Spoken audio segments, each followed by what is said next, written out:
Hello, everyone, and welcome to the Commerce Data Academy's Intermediate JavaScript and Introduction to jQuery. Our instructor today will be Mark Brown II, who is one of our software engineers with the Commerce Data Service. And I also want to recognize the help of Brittany Dockett, who is our lead help assistant. Anyway, I'm going to turn the time over to Mark now for the class, and thanks for joining us.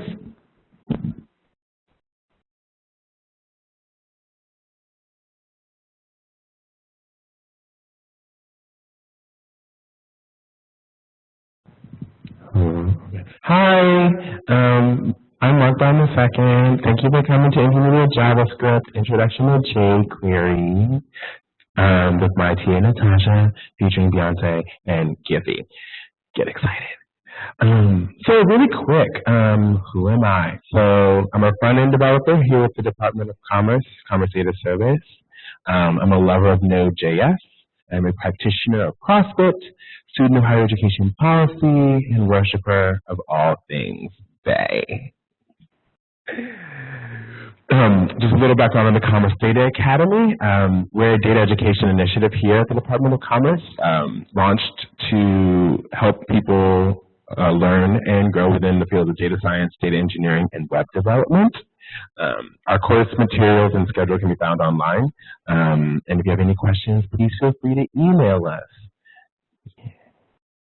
So, really quick, the course files for today can be found at my GitHub, which is the link here on this slide. I'm going to leave it here for just like a minute or so that people can go there. Once you go to my GitHub, you can either download it directly or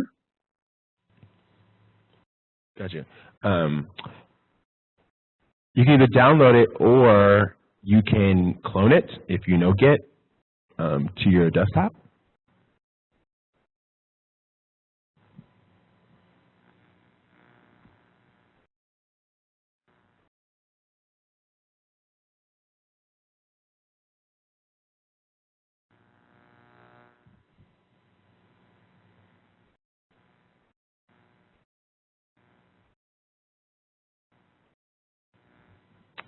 So before we move into coding, I just wanted to state our goals for today. So first, we're going to take a little time to review introductory JavaScript concepts, data types, arrays versus objects, and looping. Then we're going to move into writing functions, doing HTML, CSS interaction, and ending with some jQuery. So if you're in the room and if you're online, I want us all to make friends. So turn to the person beside you and tell them your name and what you did that was fun this weekend.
Got you. I hope you made a friend. That's really exciting. So just some conversation statements. 1, there are no stupid questions. 2, I want you to ask questions often. And 3, please feel free to code along with me when I start doing things. You can either watch or you can feel free to come along with the ride. And I love questions. Yes. Okay, so our agreement today, everyone's going to repeat after me. I am going to make mistakes. I am going to get things wrong. I am going to fail. This is okay. Awesome. I just want everyone to know, like, you do not have to get perfection on your first try. No one gets it right on their first try. Literally, no one. Even I was a programmer. I still fail every single time. So I'm just going to get right into it. As I mentioned, there's a repo if you need to download my information. So what I want you to do is go to the review materials folder within the repo, and I want you to open the index.html file within that folder in Sublime or Atom or any other code editor. And also, if you can open index.html in your browser as well. Oh no! Okay, so within. Okay.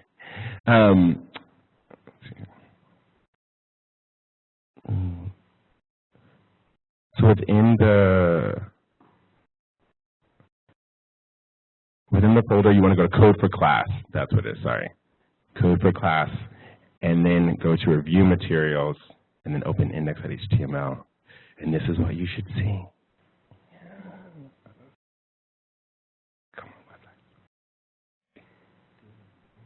Right. So this is what you should see. Hopefully, getting excited. So then I also want you to open the developer tools as well. So I want you to right-click on it. You should see if you're using Chrome, this is what it will look like. Other browsers will look differently, and that's fine. But you want to right-click, and you should see something that says Inspect. And when you click on that, you should see this lovely panel show up, which is the Chrome DevTools.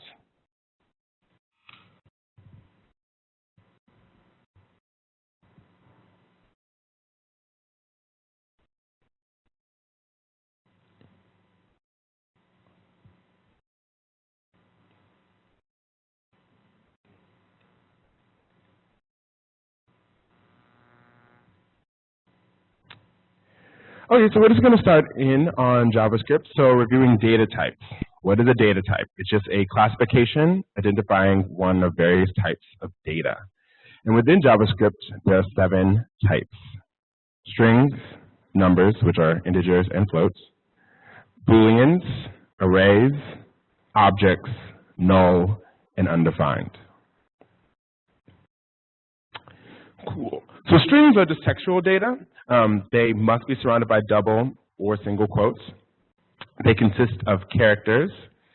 Within a string, spaces are considered characters, and they are 0 indexed.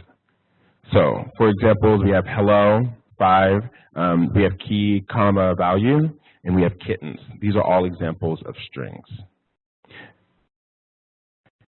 Within numbers, we have integers, which are whole numbers. They do not have decimals. Not a number is a number within JavaScript. And the examples you see below are 42, -3, 1 with I don't know how many zeros I put on that. All these are integers. A second type of numbers are floats. They are numbers with decimals. So for the examples we have 4.5, -1.33333, that absurdly large number I put on the slide, and 3.141592, which is what?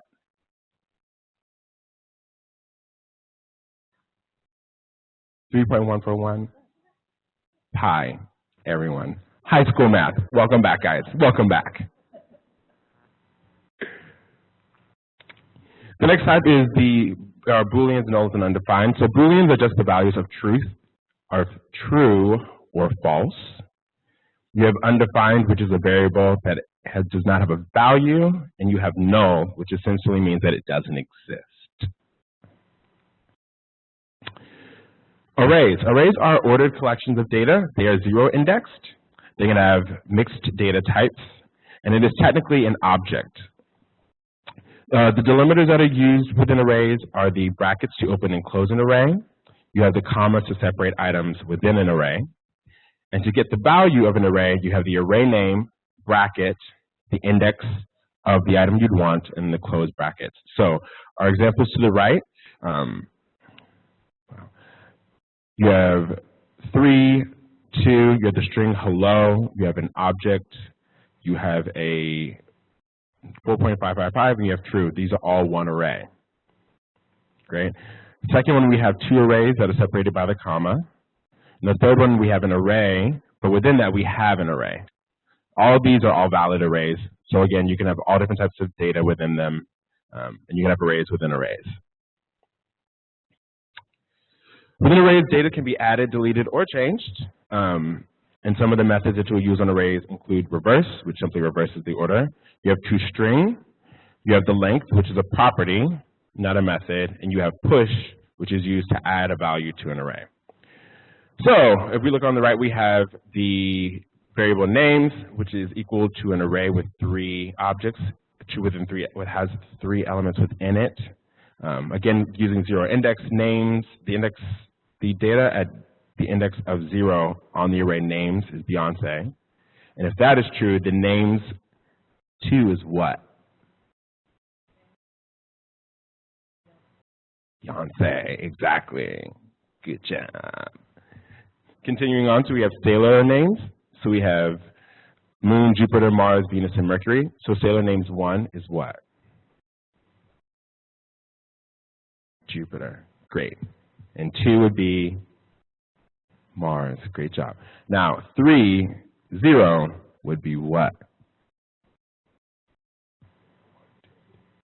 What is it? Capital V. Exactly. Right? Because scalar names 3 is Venus. And then within that, we have the string Venus. And the first character of that is the V. So keeping that in mind, scalar names 1, 6 is what?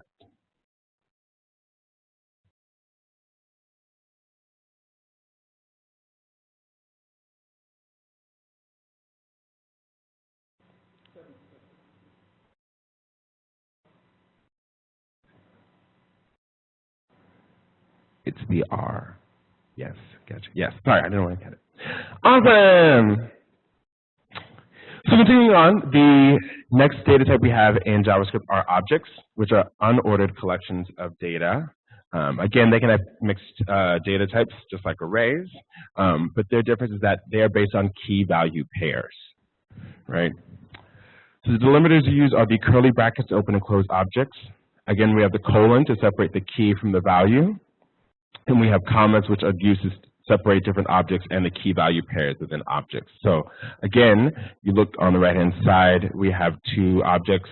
Key value name is equal to the string Beyonce. The key value num of awards is equal to 195. Similar, we have the object, which has the key value of has a key of albums, and then its value is actually an array. So again, similar to arrays, data can be added, deleted, and changed. The order does not matter because it is indexed by the key, as we mentioned. You can access values in 2 ways. There's bracket notation and dot notation. So bracket notation, you have the object name, your brackets, and the key that you would like. And then for dot notation, you just simply do the object name dot key.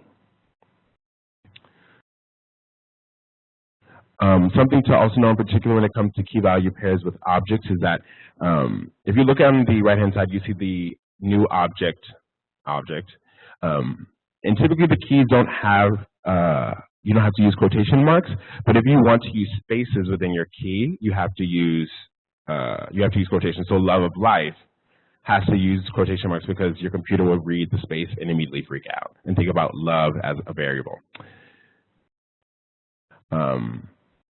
Yes, so you also use the same notation when you're accessing a key value pair to add one as well, right? So if we look down on the bottom right-hand side, you see new object.hair equals natural is one way to add a key value pair to new object, or you can use bracket notation.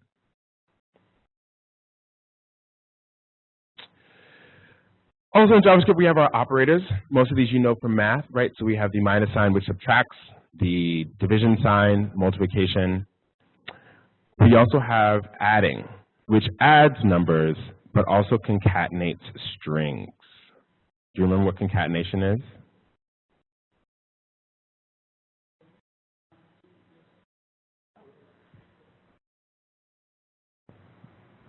It's when you combine two lists or arrays or any container.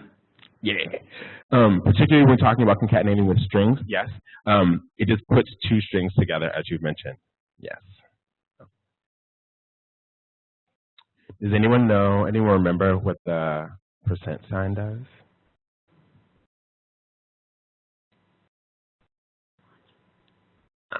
Yeah, right. Modulo. Awesome. Which does what? Gives you it's like remainder, but it gives you what's left over. Oh, it's what you get when you divide something by something else. What's left over? So the remainder. Great. That's exactly right. It returns a remainder from the division function. Awesome. Two methods in particular that I wanted to bring up at this point is console.log and typeof. So console.log is a function, and it returns the value given to it to the console, right, which is what we opened up earlier when we launched our index.html and did the right click. And it returns the value that you put in between the parentheses. So if I did console.log hello, it will pass back hello to me, right? So if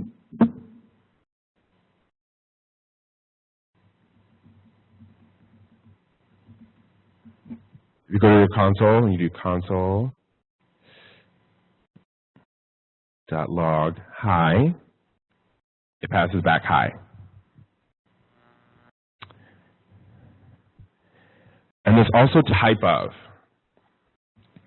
And typeof is an operator, and it tells you the data type of the input you give to it. And the way you use it is that you would typeof space and then put the value that you'd like to evaluate. Right. So we go back to our console and try this.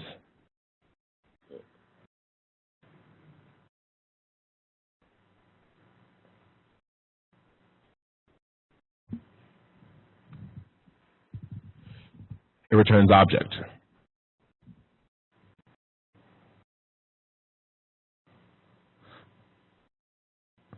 Awesome. So, pop quiz. What are the differences between integers and floats?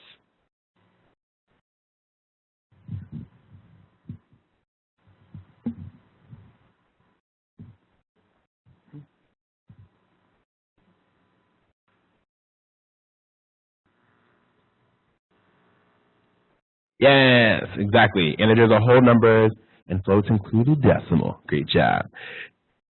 Is 5 with quotation marks the same as 5 without them?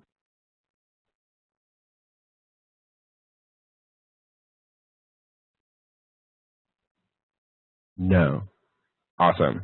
Do you know why? Because one is a string. Exactly. The one with the quotation marks. True and false are what type of data?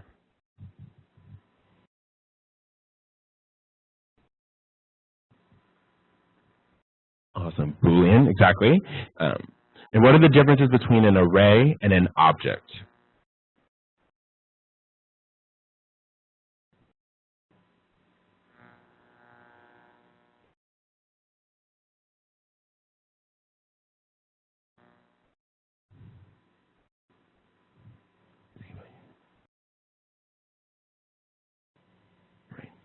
That's right. Objects is the key value pair.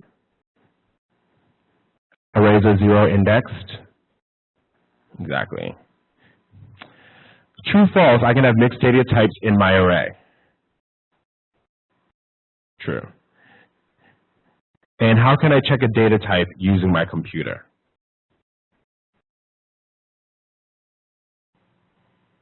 Exactly, you use typeof. Exactly.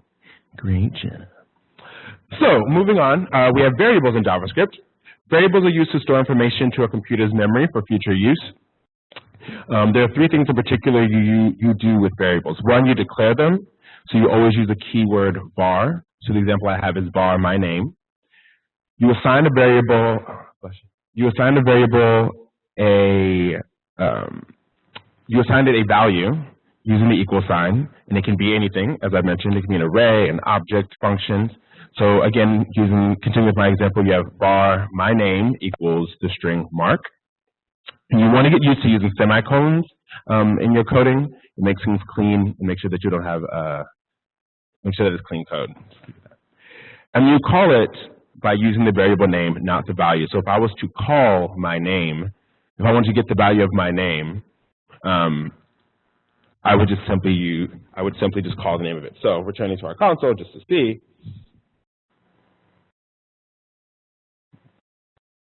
So var my name equals Mark. And then I do console.log.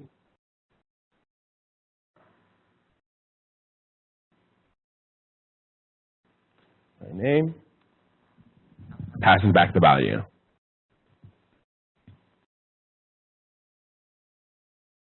And if you call a value, let's say I just create a variable, variable number, right? And then I console.log that variable without assigning it a value, it returns undefined, which remember is one of our data types in JavaScript. Remember, it was a variable without a value. So I declared the variable, right? I used var and I gave it a name, but I didn't actually assign it any value whatsoever.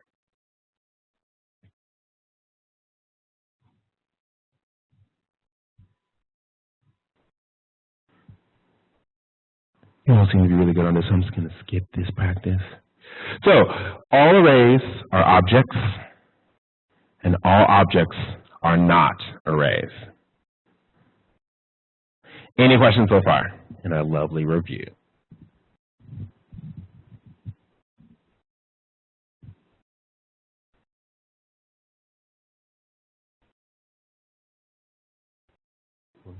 Great, everyone's good. Moving on, so going into loops, aka for loops with arrays. The way you do in a loop is you use for parentheses, var I equals 0, or any number in particular. We start with 0, remembering that arrays are 0 index. So typically you want to start with the 0. And I is less than array.length, and then I plus plus. Plus plus increments things by 1, and minus minus decreases it by 1. And I is just a counter. So technically, var I technically is what we use, is a common standard in JavaScript, but technically I could be anything that you want. It's just another variable. Using the for in looping for objects, this is the syntax for it, for and then parentheses key and object. And then using the for in loop, key is the key value. And in order to get the value for it, you would do object bracket key.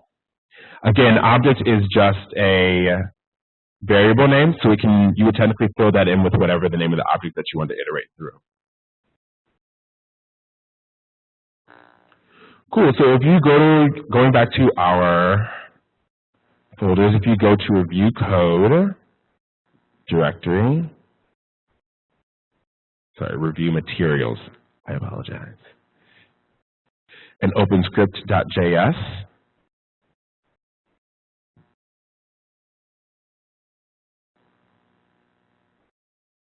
you should see all of this. And all I want you to do, I would like for you to do these 3 tasks for me. Write a for loop that logs every item in Destiny albums array. Write a for loop that logs every key in Whitney albums. And writing a for loop that logs every value in Whitney albums.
I would love to see someone's code or someone tell me how to code it.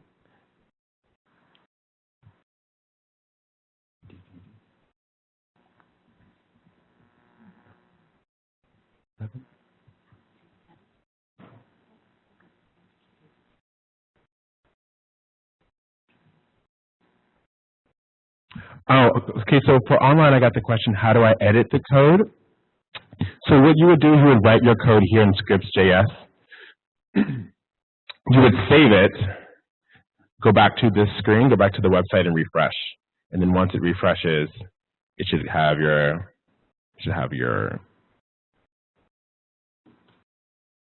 code and your console.log messages here.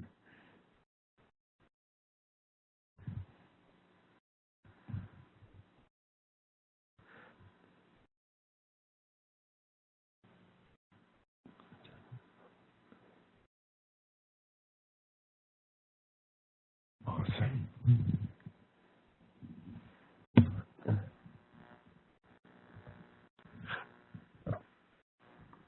All right, so someone online for the Destiny's albums.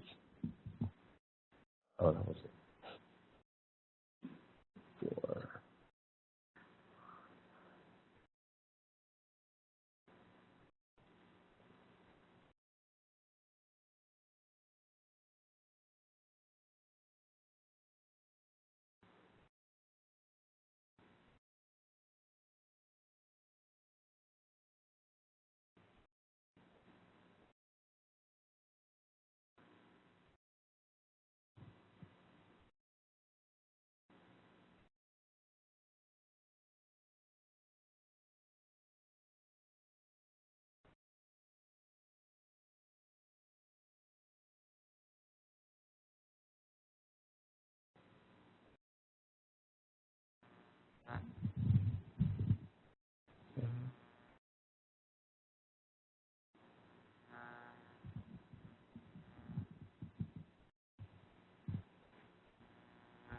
So that is one person's answer. Can we take a look at that and see what's going on?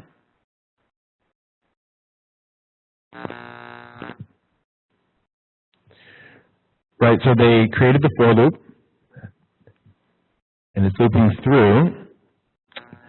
But interestingly enough, there's just one here, which I think is a very interesting choice.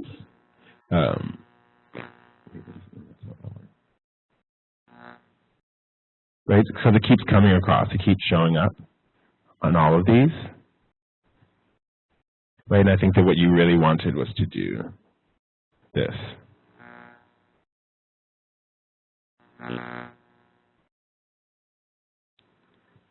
Awesome.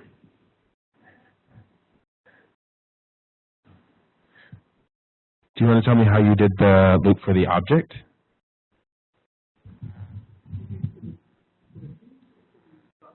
For the keys would be great.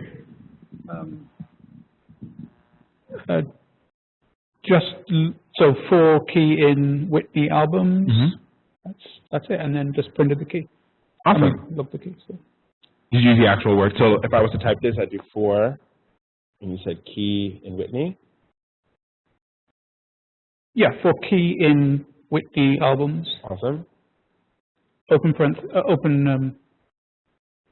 curly braces, console.log, and Destiny albums, or Whitney albums, sorry, oh no, key, sorry, key, yes. Yep, look good? Look good? Awesome. Awesome, and it works. Look at that, it looks beautiful. And if I wanted to actually get the value, of course,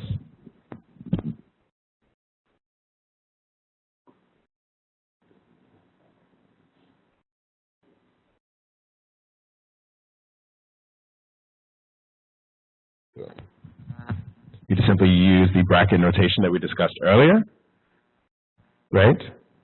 And this spits you out the value.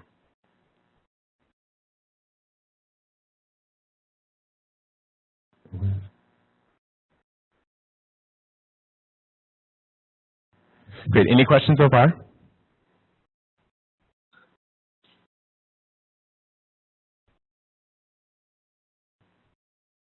Awesome. We'll take a break later. So just moving into functions. So functions are reusable statements or a group of statements that can be called anywhere within the program.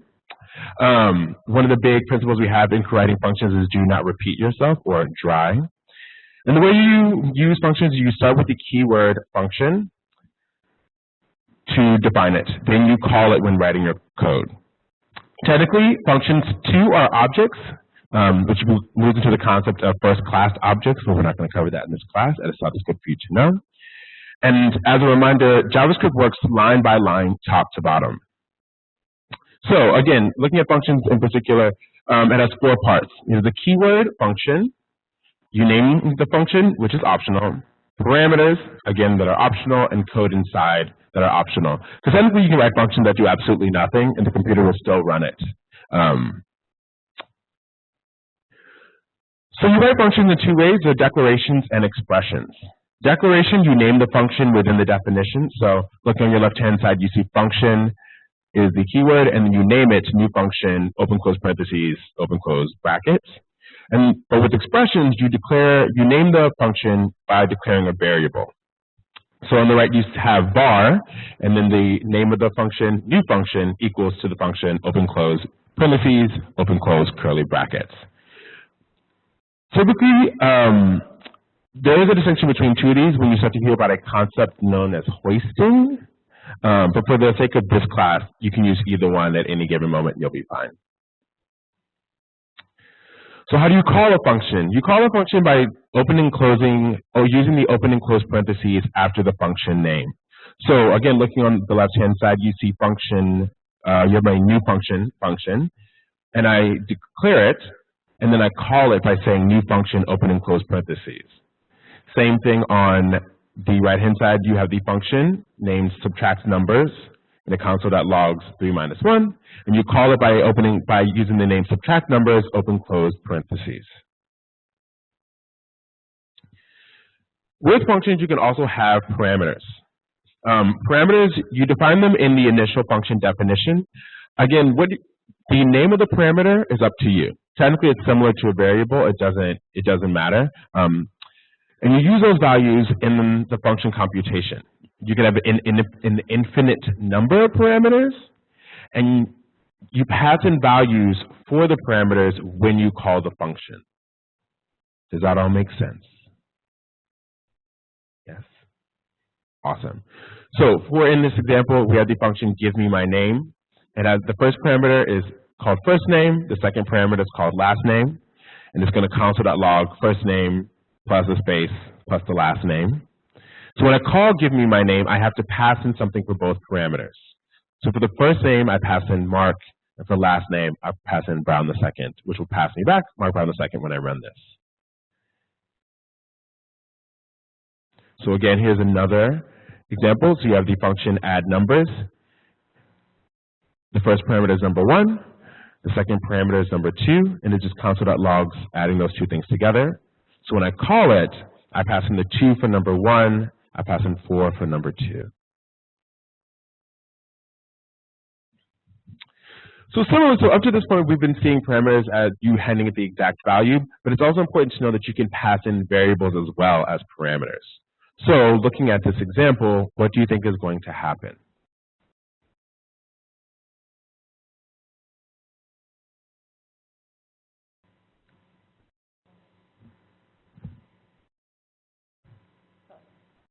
$10? Awesome. That's right. It's going to add together 3 plus 7 and log it to the console.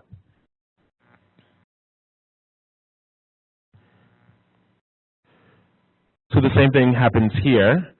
So this function will do the exact same thing as the function before. But why do you think that this isn't a best practice? Or better, why do you think that this function, potentially why this function isn't as good as the previous one?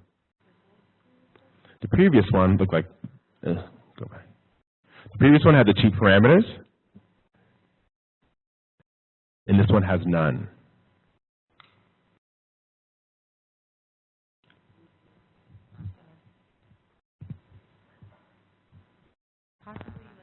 To understand if you go back and have to like look at your code or something.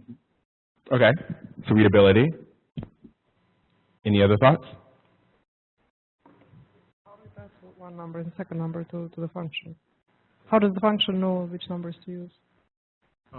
So in this example, or in this one, the function knows because it looks for one number, and one number has been defined above, is 3. Use the function before, after, whatever. You use the function before you define the numbers. How does it know in the code which numbers to use? Yeah. It knows which numbers to use because of there's a concept of scope, right? So when you use this number, because you've defined, because you've already defined the variable one number, it's going to look, when you call add numbers, it looks for one number somewhere in the code, and since it's defined, it knows which number to use. Does that answer your question? Okay. Exactly. So on line someone says the inputs have to be one number and second number, and that's exactly right. So this function in particular is specifically looking at the two variables that we have defined, right? And it only knows these two variables that we've mentioned inside of the code. In the previous version of it, you can use this function anywhere with any sort of values, right? By using parameters, you allow yourself to this function now has more usability, right? It can use these two variables, one number and second number. You could pass in technically two strings if you wanted to, and it's just going to concatenate them. But the whole point is that this is what we speak to function in terms of modularity, right? Where you write functions that you can reuse in different places.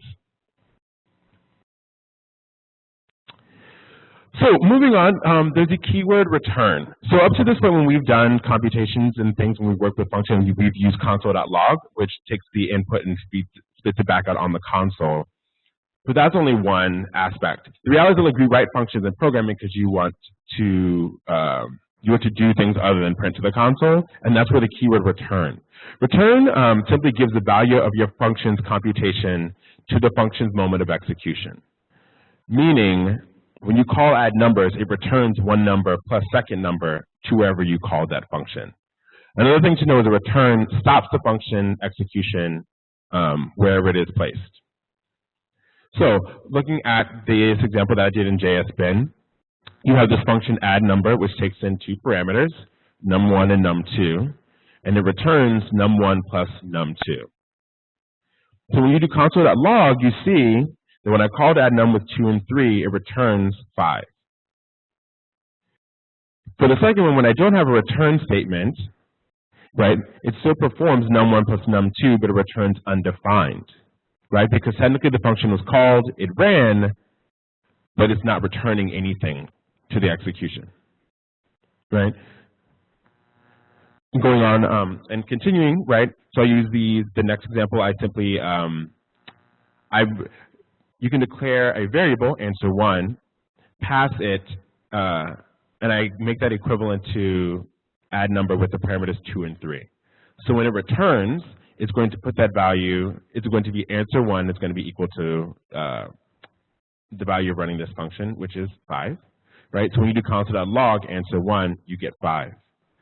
But again, when we look for answer2, remembering that the function doesn't have a return statement, again, we get undefined. Does that make sense? Yeah. I simply added this one as well just to make sure that you could see that the functions are actually working, right? Even if you don't have a return statement, right? So if no return adds num, I did console.log working on no return adds num. You'll see that it comes up in the console. So again, even though it doesn't have a return, so it would seem like nothing is ever actually happening, there is something happening. It is being called and it is working. It's because we're not passing, we're not returning anything from the function call, we get undefined. So just a reminder that return stops the function wherever it is. So again, console.log one number plus 1 would not happen because the return statement is technically above it on the code. Which is only me to say that JavaScript is natively synchronous, meaning it goes line by line, top to bottom. So again, if we look at this example, JavaScript is going to call this old function first, then this newer function second, and then this even newer function third.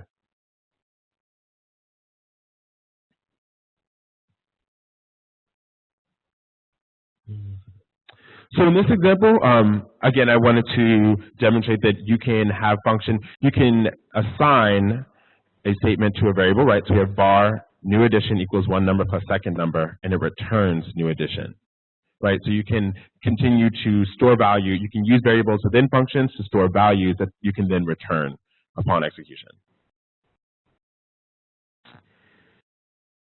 So the other thing you can do is you can pass functions to functions, which is really exciting.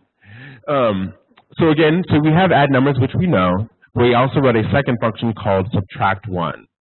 And subtract one takes in a parameter, which is a value, and it returns a value minus one. So when you call functions within functions, it works like math, right? It works from the inside out. So when you call the line 113, it's going to call add numbers first, which is going to give us what? It's going to give us 10, right? And so then it's going to call subtract 1 with that value of 10, which is going to return a value of what? Of 9. Exactly. There's a question. Is it good to have line number 104? Okay, which is so the question is it good to have line number 104? In this sort of a simple function, you don't have to, right? You could have easily just said return one number plus second number. But in particular, as your functions grow in complexity, sometimes it is really nice just to have a variable, just to keep things for readability's sake as well. And actually that comes up that'll come up later and I will show you. It does help for readability. So we have these two functions, add num and square num. If I was to run the left-hand side, what do you think is going to happen?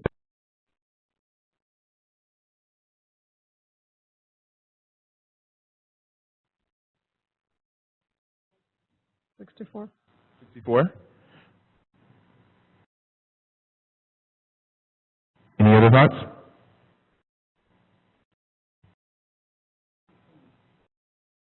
You said it's not returning? The left side doesn't return anything, so it'll probably be an error. Mm-hmm. See, multiplying a none by a none, probably. Yes, exactly. It's going to error, exactly as you said.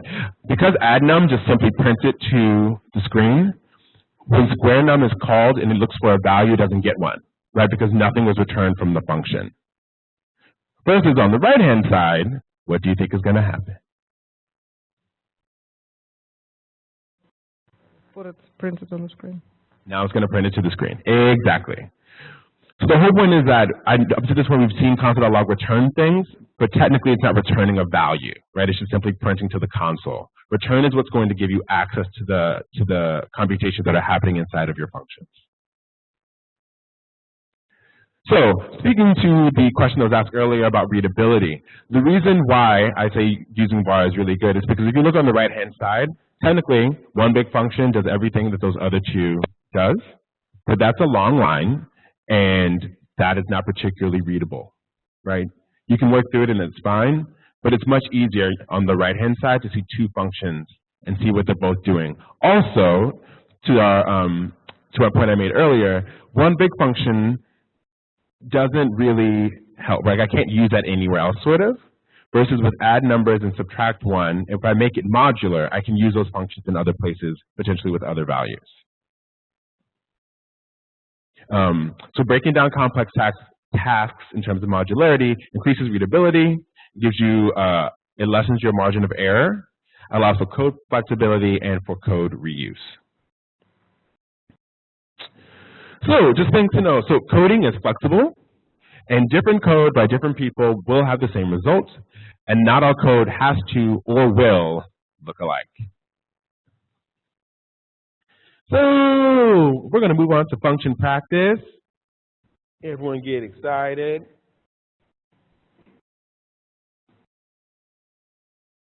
So if we go back to review materials to script.js, we're going to write three functions together. So the first one, we want to write a function that console.logs our name. Who wants to help me write this? What am I going to type? Function. What do you want to name? What do you want to name it? What do you want to call it? My name. My name. Awesome. It will accept string. Yep. Sure. And inside the function, we'll say, what was that? Console.log. Mm-hmm. And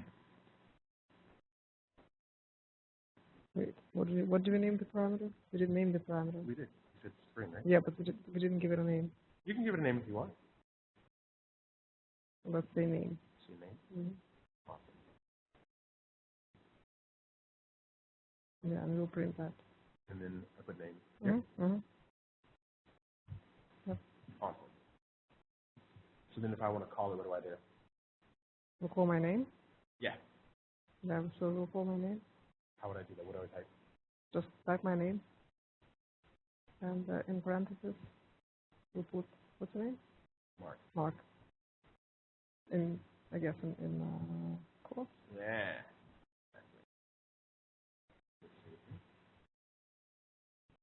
Boom, there it is.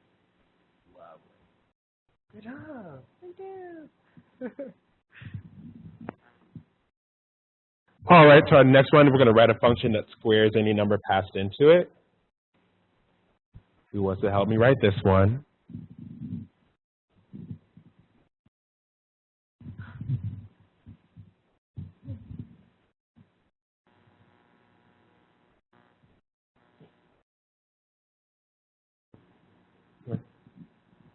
So we need the keyword function, and then square value or square underscore value, whatever you want to call it, and then open parentheses value,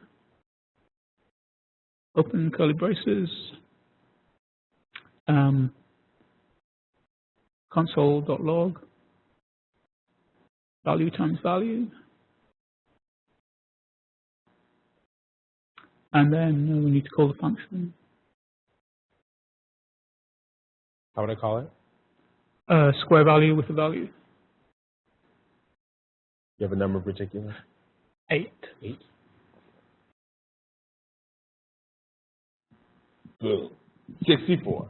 Love it.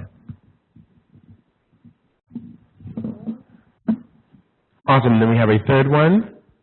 What is it? Lovely. Awesome. Great job. Even though it's online, I see your code. It's great. Thank you for posting it. So the last one, we're going to write a function that will take a value and add it to an array that is outside the function. Who wants to help me do this one? Anyone?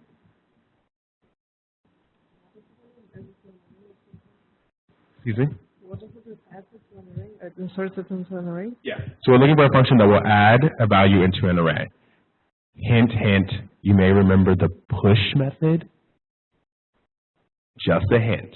I know. I'm being crazy out here. I know. Array.push. It's fine. Okay, so we're going to start with so we know that we need an array that's outside of the function, so how do we declare an array? How do we make an array?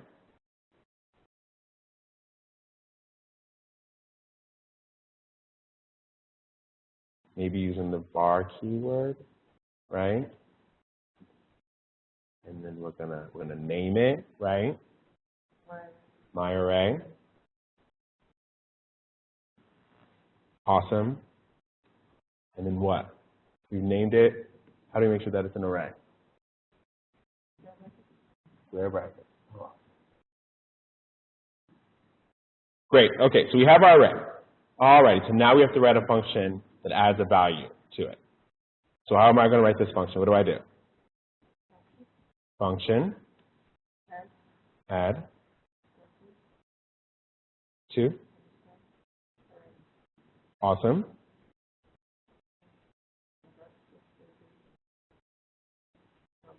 Number. Okay. And now we're going to, all right, and now we're thinking about how we use and work with arrays, right? We have the push method. And remember, the push method just says, was the array name dot push, and then there's a value. And that adds it, yeah, and the push method adds it to the, right, adds it to the end of an array. So what do I do now?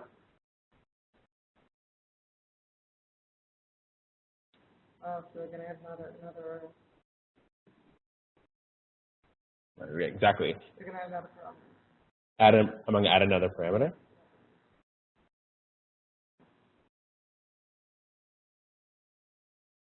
So now we're going to say my array. Mm-hmm.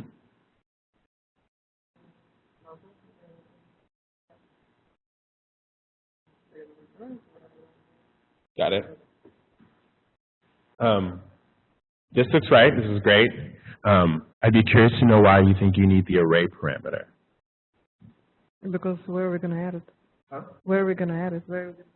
Well, you already have the array, which is already outside of it, right? So you've declared your array, and it's already here. So I don't have to pass in the array to an actual function. Just like we did before, if you don't declare it, or if you want to use it elsewhere, or whatever. Mm-hmm. I get what you're saying. Yeah. Okay. So if we want to do that, which is totally cool, I like it.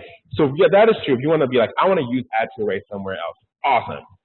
Then let's talk. How are we going to change this, right? Because right now it's pushing specifically to my array. Well, you've had the. Yeah, sorry. Awesome. So then if I wanted to call it, how would I call it?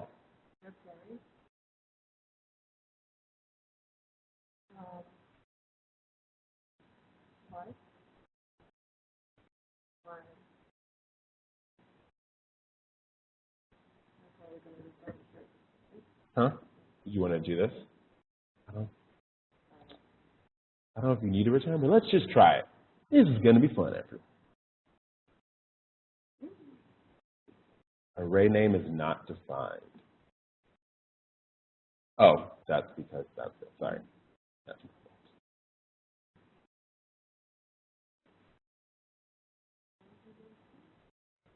Well, technically we're not printing it, right?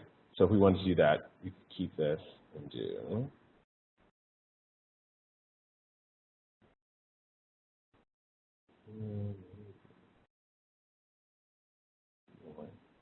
Interesting.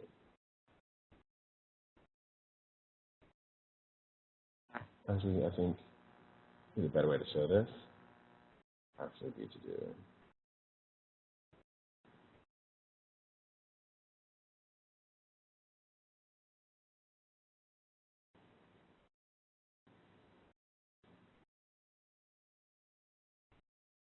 Boom.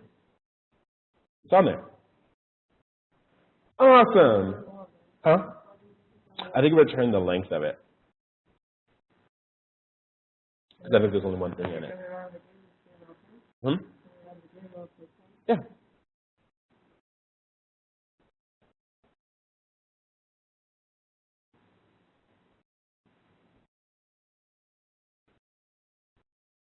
That's it. It works. Awesome, everyone. Cool. So now, I want you to write 5 functions of your own and do the things that I have listed. Yeah. I'm going to give you 5 minutes to work on this. Please feel free to ask questions. I'm here for you.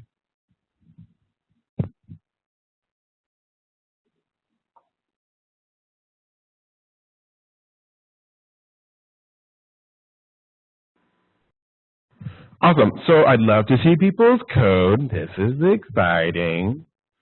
Who wants to show me their code for number 1?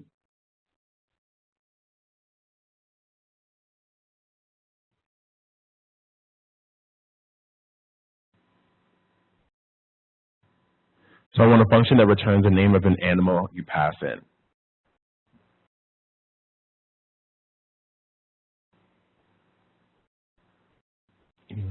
Anyone?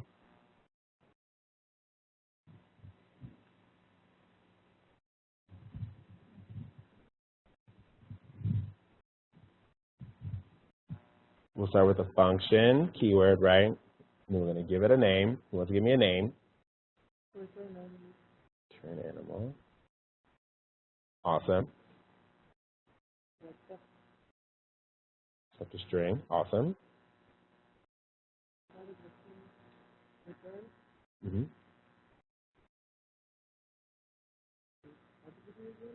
So we're returning the name of an animal.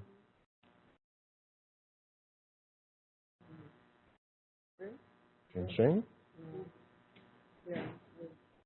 You don't have to name string. We can change the name of the parameter, but good. Awesome. So let's call it. So return animal.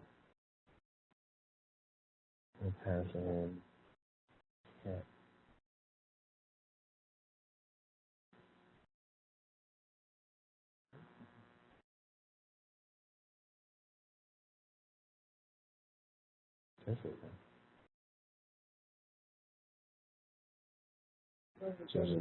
Just return it right. Oh, that's right. That's the concept.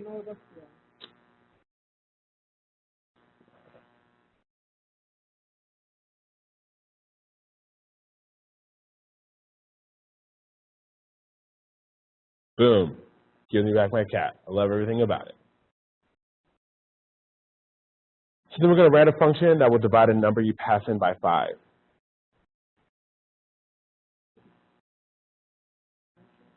Function. Take 5. Awesome. Take a number. I like it.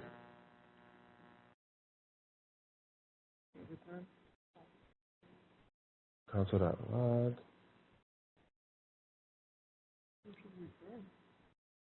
Number. You can use the console.log or you could return. Either one. Okay, so we're going to save that. We're going to take 5 and divide, put in 5. See how this goes. 1. Lovely. Everyone's doing a great job. Great job, great job, great job. So now I need a function that will console.log the names of console.log the values of any object.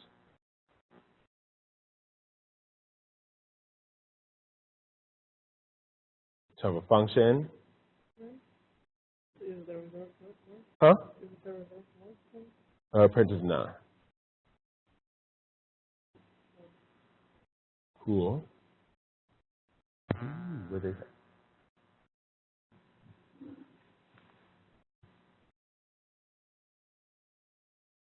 Awesome. So from online, we have this one.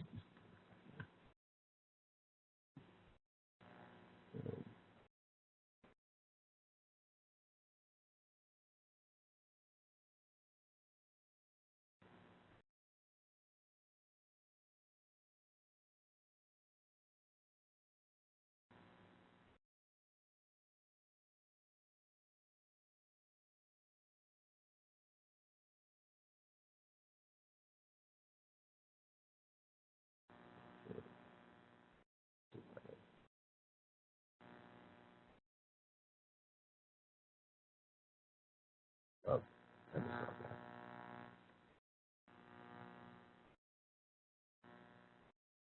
Awesome. Great job, great job, great job. So now I want a function that will add 1 to every element of an array that is passed in, and then put those new values in a new array.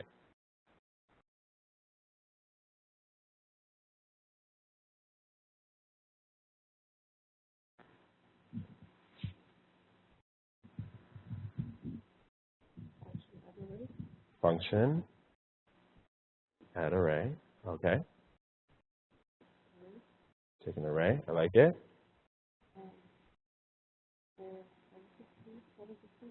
With the for loop, so you have 4, remember var I, 0. Yep, I just an array.length. And then we increment it. Plus this.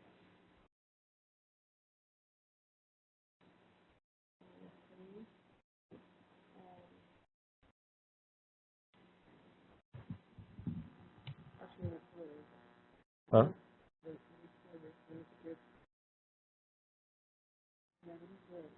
Okay. So what should I change? So in the parameters, you have array 1 and then array 2. Okay. So then you probably need to change this. Awesome. Push that array. Yep. So array 2 dot push. What am I pushing? Array 1, 3, 5. Right.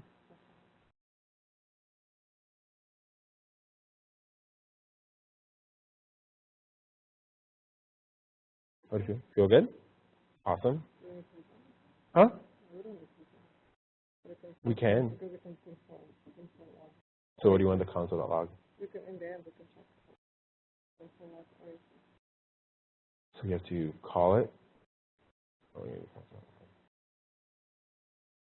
okay.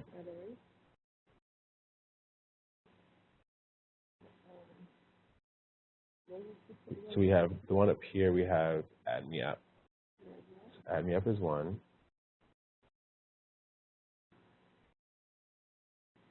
But then to use this, do we need to, okay. How do you, yep, how do we create another array?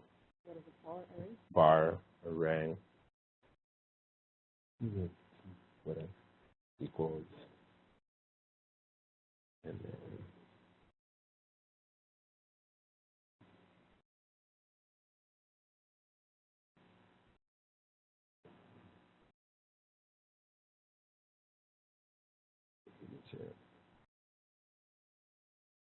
Oh, what's wrong with this, right? So you're looking at a console, it says array is not defined. When you're using your console, I haven't pointed this out, but when you use your console, it will tell you what line to look at. So it says the script.js at line 82.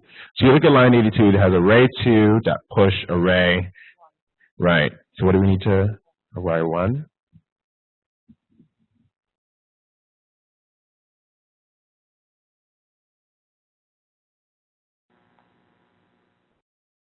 So it says undefined, and it's undefined because nothing was passed back, right? Which is fine.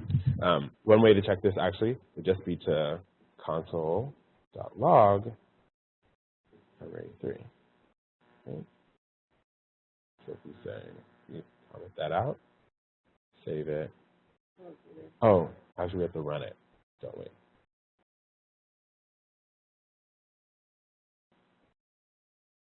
So we run the add array, and then we're saying, show me what array 3 looks like. This is 15. So this is the values 15, 36, 24, and 49. And add me up is 14, 35, 23, and 48. We have a winner, everyone. Great job, great job, great job. Yay! But don't you need to add 1 to every element, not push it onto the array list?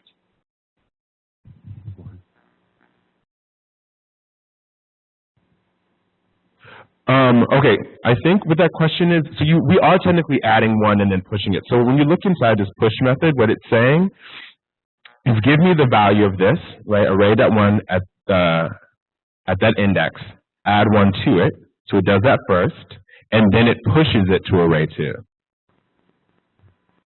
Does that make sense?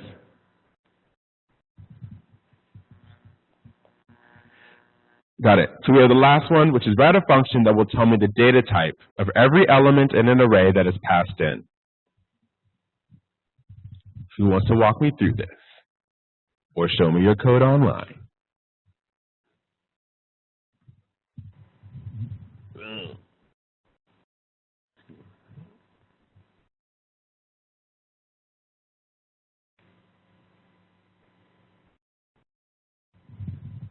So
Awesome. Great job, great job, great job.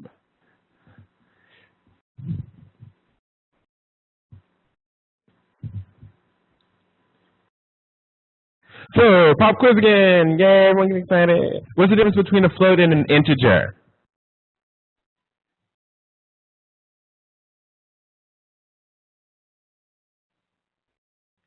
Remember, they're both numbers. So a float has the decimals and an integer is just a number. Exactly. Floats have decimal points, integers are just whole numbers. True or false, you can only get the value from an object using dot notation.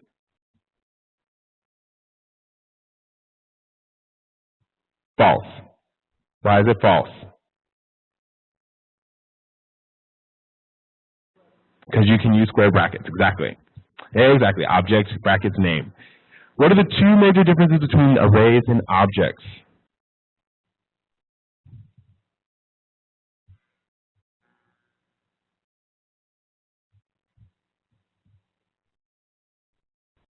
You can start off with one. Anyone?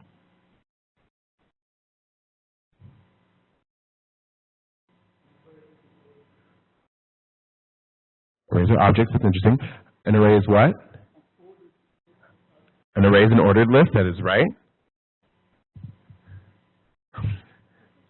The array has the same kind of objects, and objects can have inside it different types of variables. Both of them can actually have mixed data types.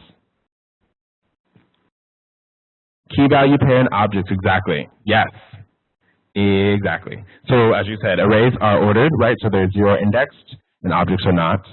Also, objects have key value pairs, and arrays do not.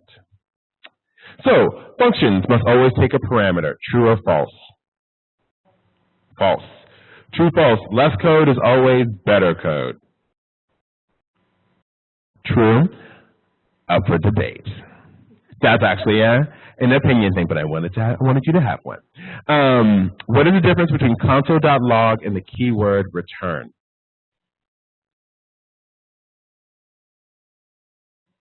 Back to the code, console.log prints it to the screen. Awesome, that's right. Console.log just prints it to the console. Return actually returns a value.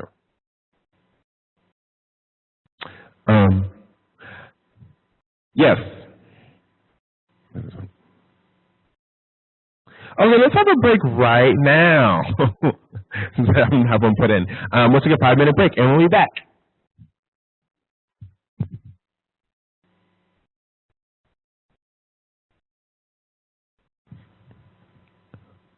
So we're going to move into if, else statements.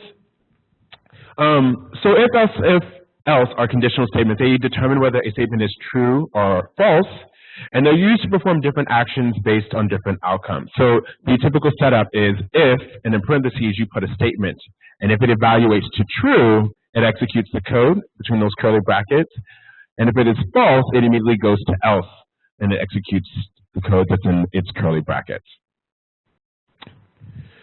So how do we use them in terms of syntax? They must begin with an if. You can have an infinite number of else-if statements, but it also has to end, it must end with a false, or your browser will throw an error. Things to know is that you can make it conditionals either truthy, which is the typical example, right? So if 2 is less than 3, which is true, it would execute. Or you can make them falsy, which is you would mostly see this for validation. So you'll say things like, if this thing, does this div have X class? If it is true, it'll evaluate to true, immediately put it to false, and then it'll execute code. So just something to know. It's a sort of you can make up your decision, you can make up your own mind about how you want to use if you want to make them sort of truthy or falsy. So, for example, you have a for loop using an if-else statement, right? So you set a loop, and we said if I divided by modulo 3 is equal to 0, print console.log divisible by 3, else print divisible, not divisible by 3. So as you can see, 0 is divisible by 3, apparently. 1 is not divisible, 2 is not divisible, 3 is divisible, so it console.logs that. Walking through 4 and 5, 6, 7, and 8.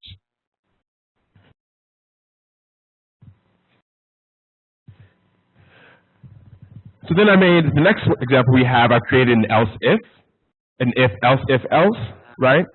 So again, we check the computer, it iterates, and it says if 1 modulus 2 is equal to 0, console.log divisible by 2. If it's divisible by 3, it will print console.log divisible by 3. If neither one of those is true, just put is not divisible by 2 or 3. And so on the right-hand side, we see that 0, it immediately checks 1, is it divisible by 2? It is, so it immediately prints 2. 1 is not divisible by 2 or 3, and it continues on. The whole point is to notice that it looks for the, when the computer does its if, else, if statements, it goes line by line and it responds to the first true statement. So something like 6, which is technically divisible by 2 and 3, you'll see it printed out 6 is divisible by 2, right? Because the first true statement it hit was that it is divisible by 2, so it didn't even check to see if it was divisible by 3.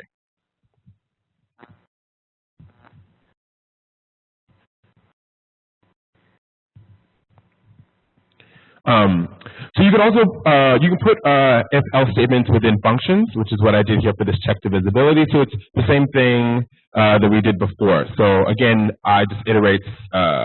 You pass in a parameter, which is a value, which I'll call value, and it just checks it up to that number. Again, checking if it's divisible by 3, and if it is, it prints out is divisible, or else it's not divisible.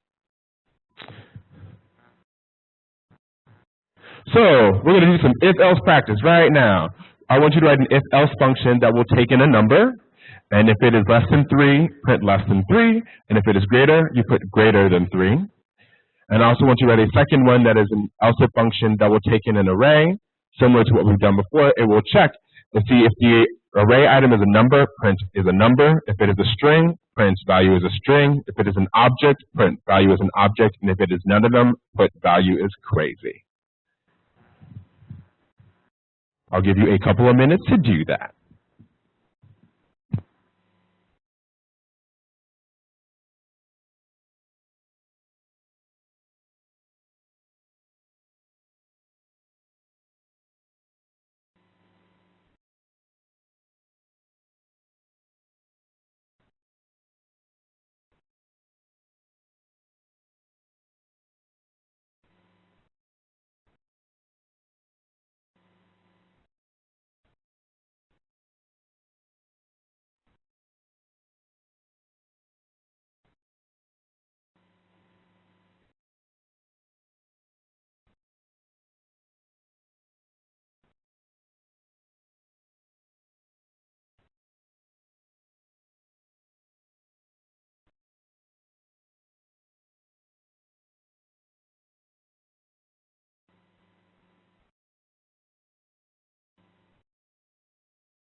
So who wants to help me build this if-else statement?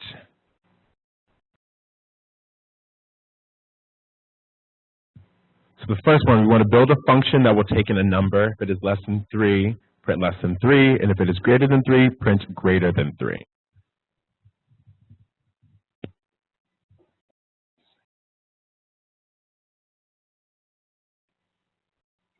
Awesome.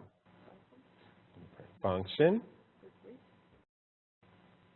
What is it? Take 3. Awesome. It'll take a number. Yep.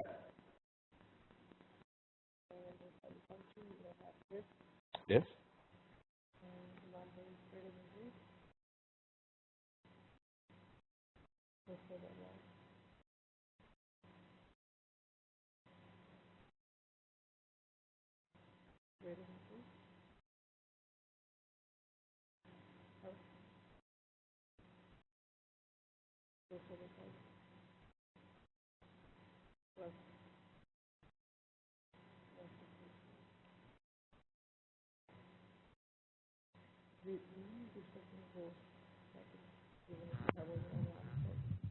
Yes, so the question is, do you need the curly brackets in your if-else statement, even if it's one line? And the answer is yes.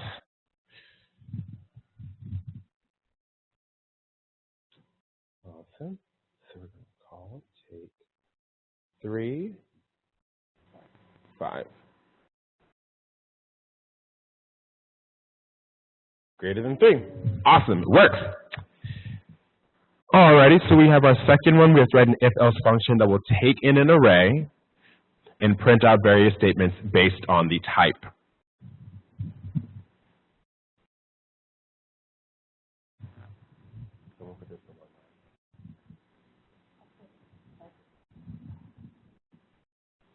Awesome.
So then we array.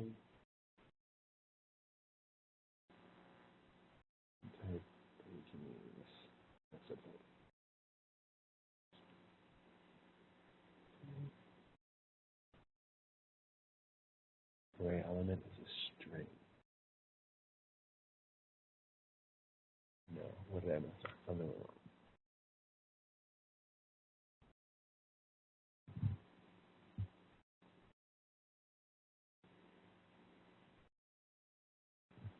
Oh, I did it. That's why I did it wrong.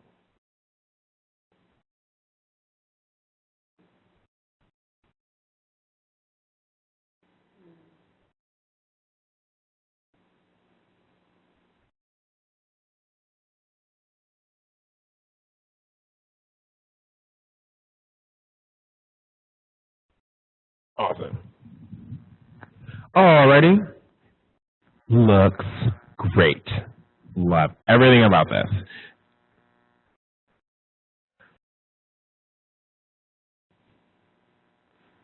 So any questions so far on anything?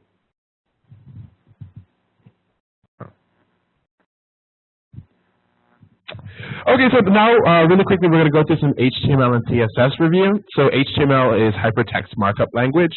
It consists of elements, everything between the start and end tag, and there can be nested HTML elements, so divs within divs, lists within lists, things like that. So HTML syntax, there's an open tag followed by the content and then a close tag. Sometimes you have self-closing HTML elements such as the break tag, but for the most part HTML is set up just like this. So you have so for example you have our H1, so the opening tag, and then within it you have the hello, which is the content, and you have the closing tag, which is the H1 with the backward slash. Just some common HTML you'll see are the header tags, H1, and it can go infinitely lower. I believe they stop at like H6. As the numbers increase, the size of the font decreases. You have your paragraph tag, which is the P. You have your image tag, which is, again, one of the self-closing ones. So there isn't you have the opening image, and there isn't a second IMG with the backward slash. You just put the backward slash inside of the opening one as well.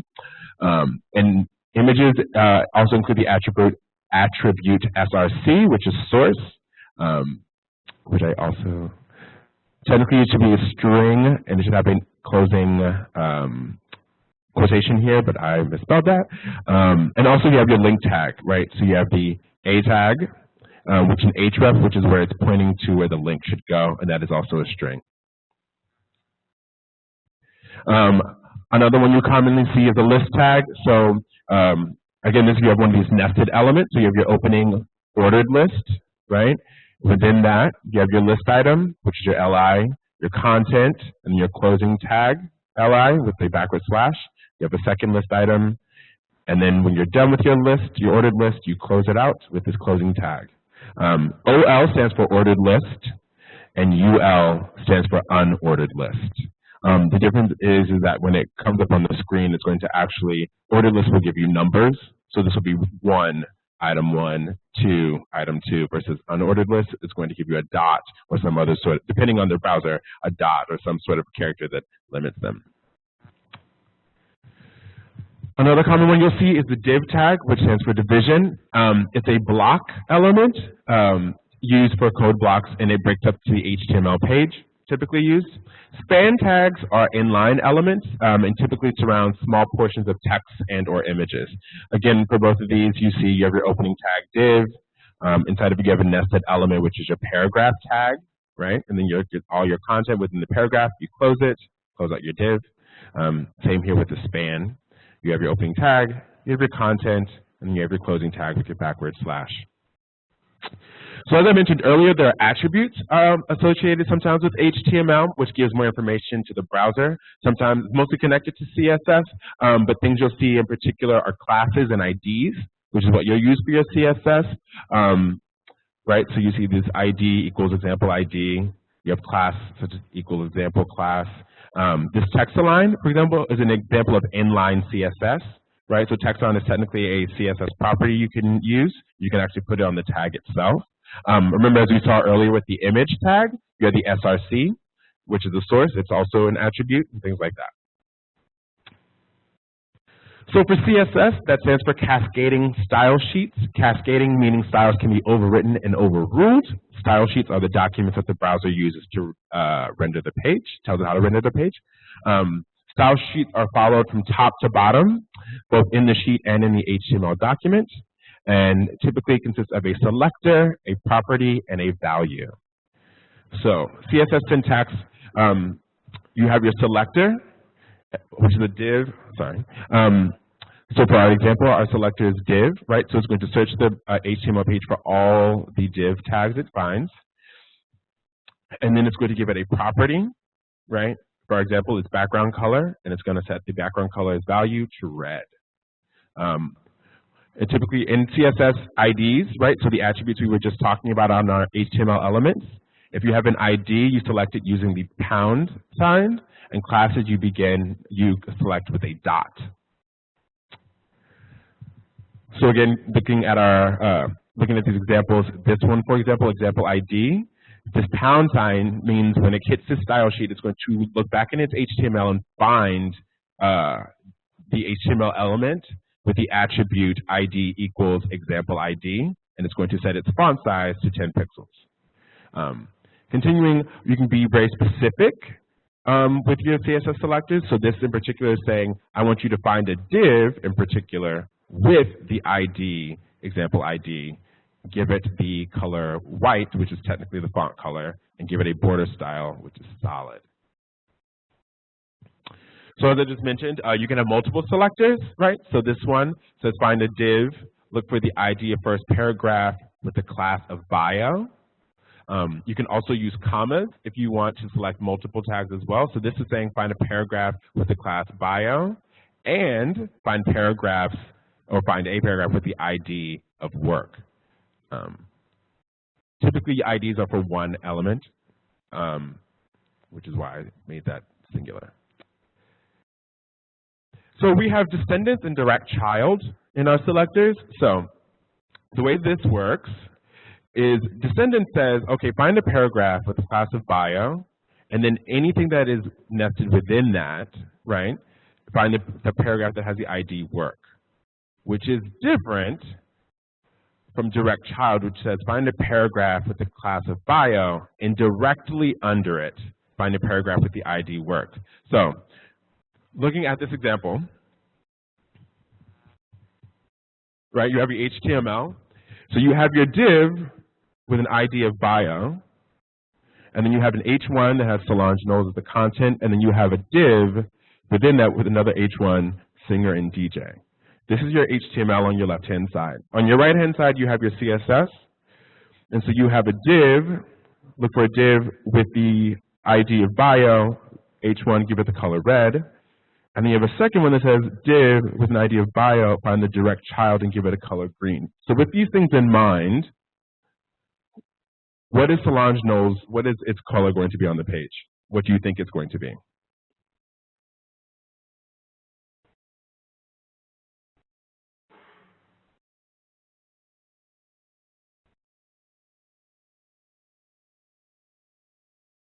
Anyone?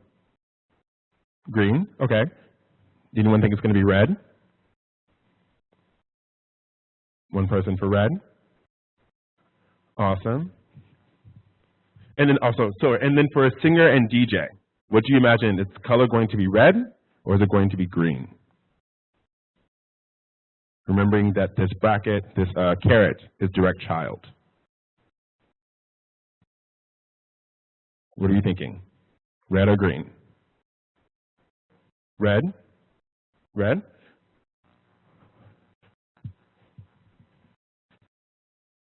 That is how it will render. So if we back up, let's look at this again really fast. Remember this one is saying find the div with an ID of bio and give all H1s the color red. So initially it's going to be, so Solange Knowles should be red and singer and DJ should be red. But then right below it, it says, okay, find the div with an ID of bio. It's direct child, so nested right below it. If it is an H1, give it the color green. So we see here this div ID of bio. So we have this original div. Its first child, it has two children, right? It has this H1 of Solange Knowles, and it has this child that is this unnamed, not unnamed, but this div without an ID or class, right? So when it hits the second one, it's going to say, okay, does div ID bio find its children, and if it is an H1, give it green. So when it sees Solange Knowles, it makes it green, right? So which demonstrates a couple of things. One, CSS is cascading. So originally, all of them should have been red, but the fact that this div #bio with the direct child is below, it hits this and implements this. It overrules the first one. It also demonstrates that this is a child of the div versus this H1 singer and DJ is a child of the unnamed div. Does that make sense? No, what's up? What's your question? Talk to me. Yes. I love questions. No.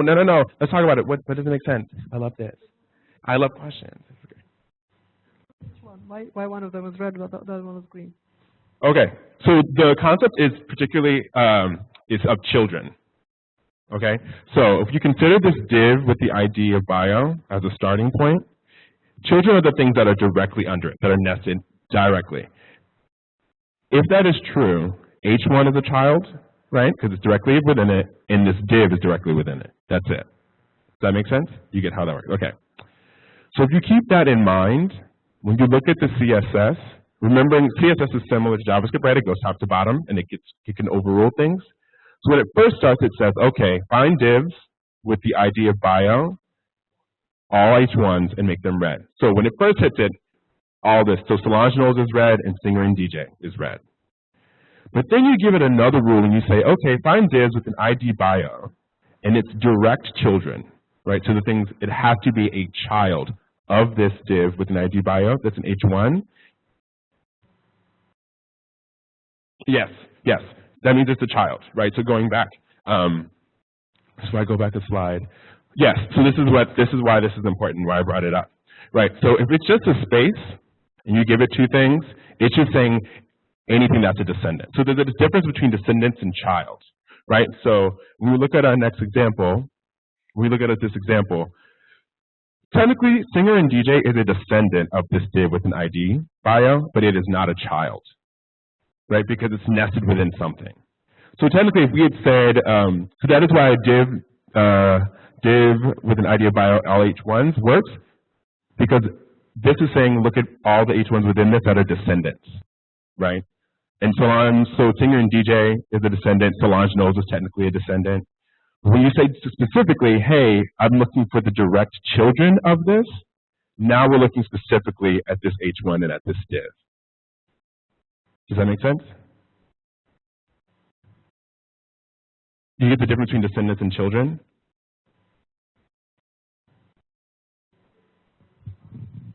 One is nested. The second div is nested.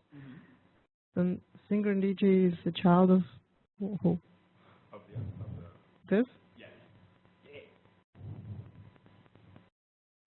Yes. Does that make sense? Is this starting to make sense now?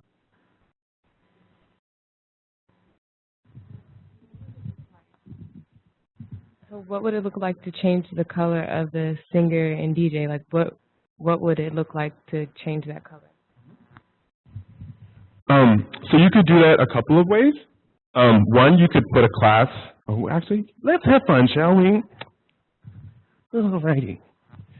Let's see if I have this somewhere.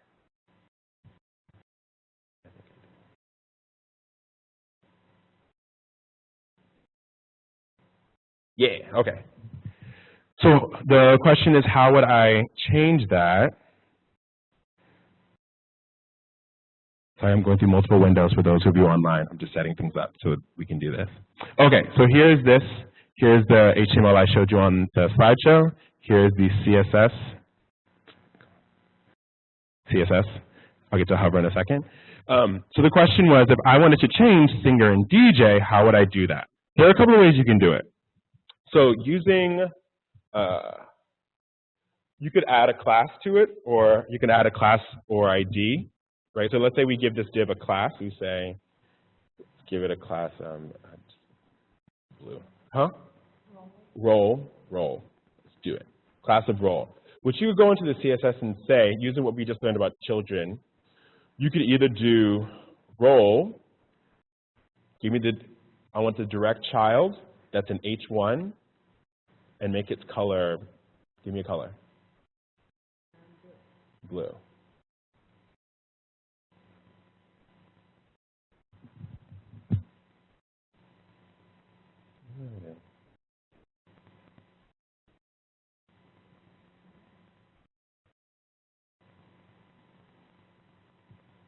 Let me just check something really fast and see if this is anything.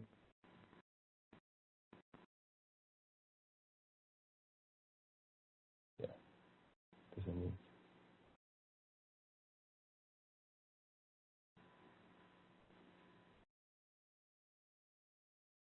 Okay, so it's working. Classes role, find the direct descendant. That's an H1. Let's see. Nope.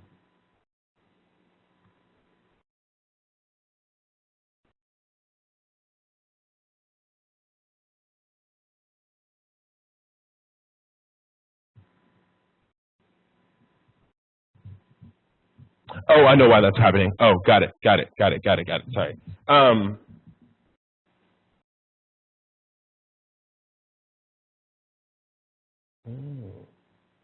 Why is it? Oh, is it because of the ID? Look at this.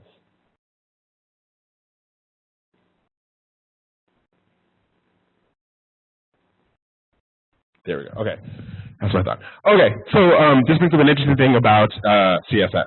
Thank you for your great question. Alrighty, so within CSS, the more specific you get, that is what's going to take precedence. So it's cascading, but the reason why I wasn't working before, so when I just had a class, it just says like, well, it was just look for this class, give me an H1. But CSS is like, no, I previously had this thing up here that was like, I want you to find a div with this ID.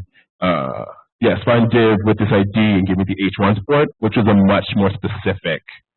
It was a much more specific query, right? Versus you just being like, here's a class and give me the child of it. I know it's like a really small difference, but yeah. So that's one way to do it. So we said, hey, give me a div with the ID. Remember we put, we gave the div an ID, a role, right? We did this. So we gave it an ID and we're like, okay, find me a div with the ID of role and give me the direct child of that. That's an H1, right? Which is what this singer and DJ is. And then give it the color blue. Does that make sense? That's one way to do it, doing the way we did it. The other way you could also do it is just to directly, you could technically, this is really bad and you shouldn't do it, bad practice. You could also do this, right? You could do inline CSS, which also gives you the blue. Typically that's bad practice because we like to keep our HTML, which is the semantics of our page, like how it breaks down, separate from how we design it, but that's another way to do it. An interesting point on that is that the specificity of inline would overrule anything else that you did. So that's like if you're really desperate, you know. Like. Yes, exactly. Do you have any questions, anything? Awesome.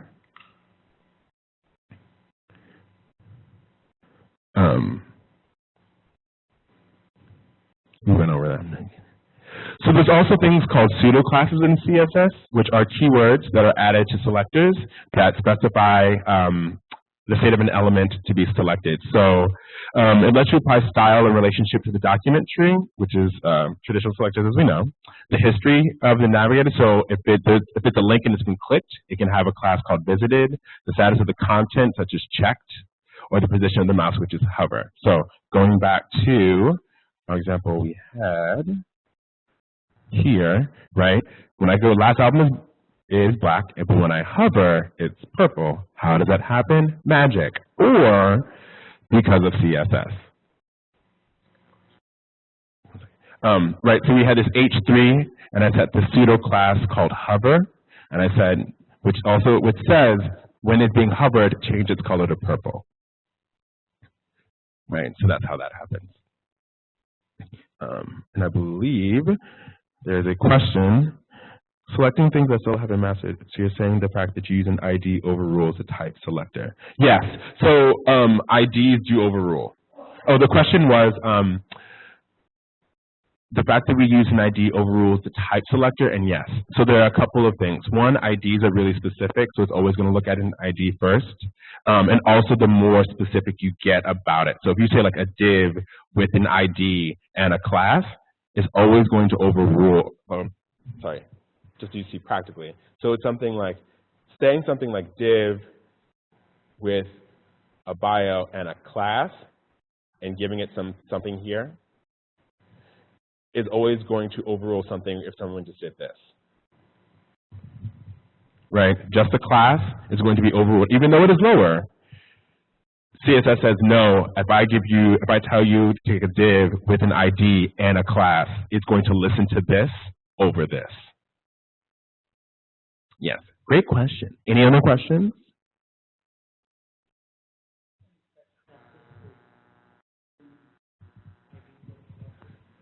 Best practices for using ID over classes? Yeah, so one, you can only use an ID once.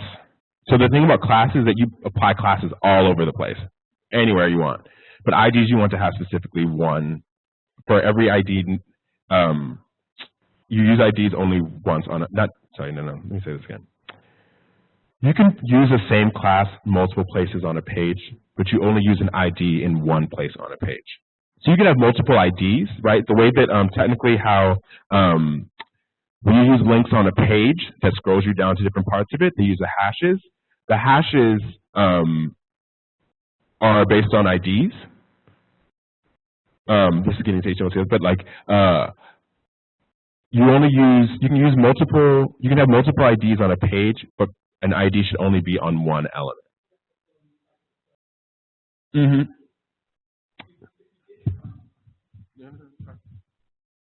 If they were defined multiple times, then the CSS would only apply to the first ID.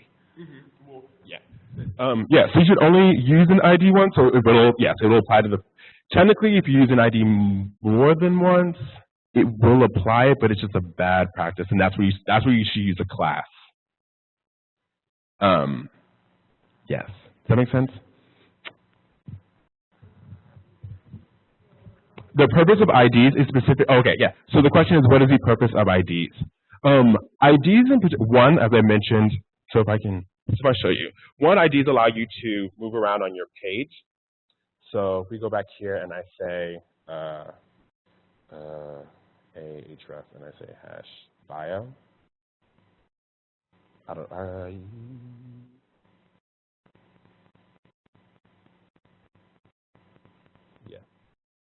don't know if you're going to see it, but, oh, well, I need to put text in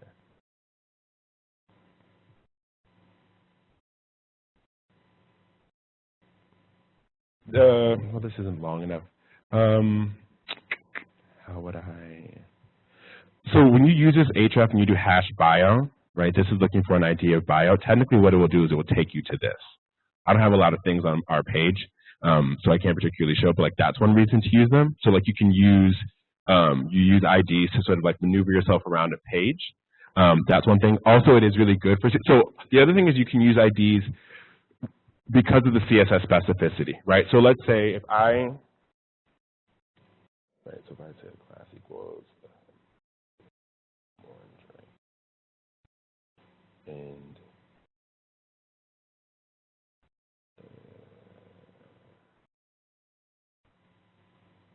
yeah, okay. Right. So I've given the href a class of orange, and I've given our bigger ID, the other div, a class of orange, right? And I'm like, okay, so I want all things with the color orange, the class of orange. I want the color to be orange. Okay, totally cool. That's fine, right? Everything shows up orange. That's great. But maybe you're like, actually, I really just want that link to not be orange. I want it to be, purple again. But you don't want to change the class. You're like, there are multiple ways you could do it. You could I could just take off the class. Or you could say, because of CSS, you do this exact thing. You're like, div with an ID of bio. Or is that what I gave that? Oh, sorry, no. You want to give this an ID. So you're like, ID equals link. So div, a tag with an ID of link with a class of orange. I want you to be purple.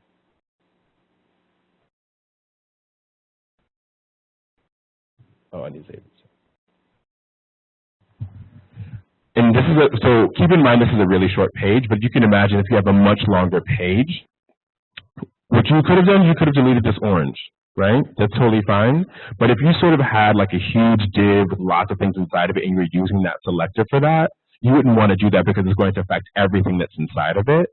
But what you can do is give it an ID and then say, hey, because I know there's only one of them with this ID and I specifically want that to change, I can use this ID and link it up with it and use the ID as a means to change the CSS for it without having to go back and rewrite everything. Does that make sense?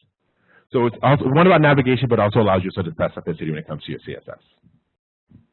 Cool. Any other questions? This is great. If not, we're going to move into DOM manipulation. So DOM stands for Document Object Model. The W3 standard is definition is platform and interface. Sorry for the typo. Platform and interface that allows programs and scripts to dynamically assess and update the content, structure, and style of a document. The DOM is created when the browser is loaded, and it is created using the HTML and CSS files, and it is used to create a DOM tree. Specifically why we like the document object model is because it can be used by JS to create dynamic HTML, meaning you can change elements, change attributes, change CSS styles, react to events on a page, and other things. And in particular, it is represented by the document object in JavaScript. So when I talked about a DOM tree, and again, this is what I mean. So you have this index.html page. When the browser gets it, it creates, so you wrote this thing on the right. This is your HTML, which you know. Your browser then creates the, not the image of it, but it creates this DOM tree, which you see on the left. So it says, okay, it has document, cool, and the root element of it all is an HTML, which is where this tag comes from, right? And it says, all right, so I have to make two things. Like, already nested up under me is a head, which it creates a node element for its head model, and it creates a body node, right? And it's like, okay, so within my head, I have a title. Okay, it creates another element, gives it a title, and in particular, what you need to know about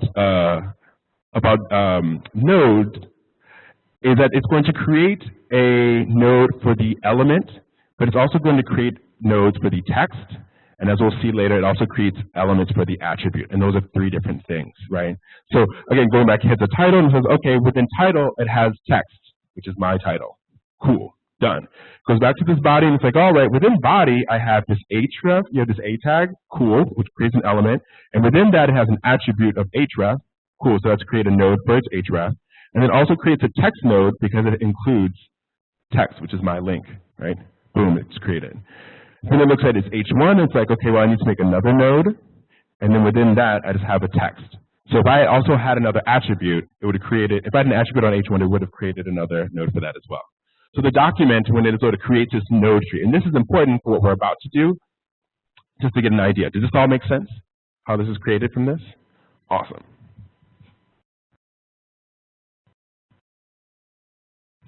So, you can manipulate the DOM in three ways. You can use inline JavaScript, which is number one. It's not a good practice, again, because we want our HTML to be semantic, right, to just sort of tell you how the page works.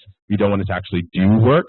You can put a script tag in the HTML document. So again, I've created a div and then put a script tag inside and pass it a function. And then you have the third way, which is the JavaScript files, which is the more traditional way and the best practice. So on your computers, if you can go to the DOM_manip directory /folder and open it in your text editor and in your browser, that would be great. And when you do, it should look like this without the outline.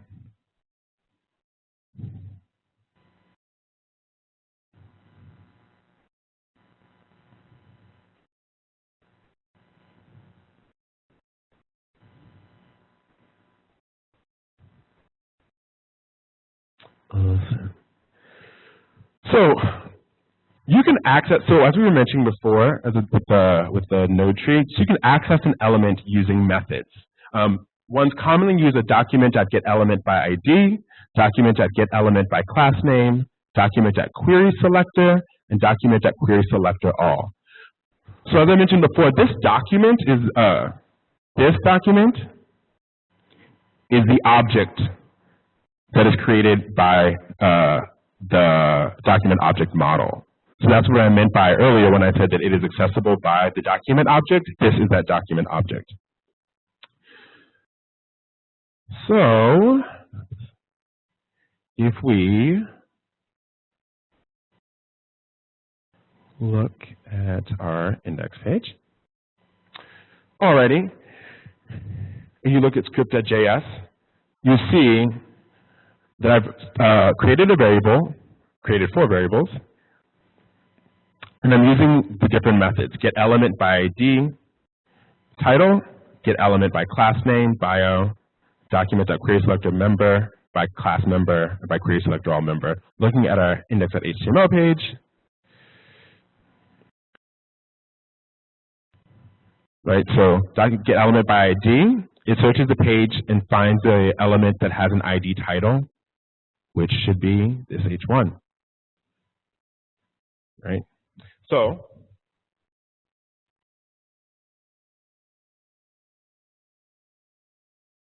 looking at my console,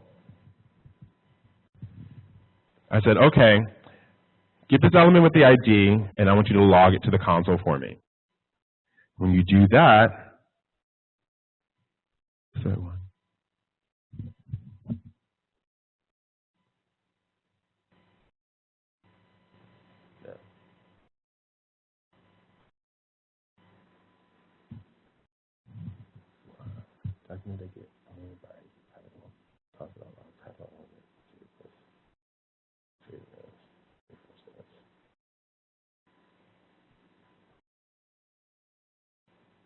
interesting. Why is this not working?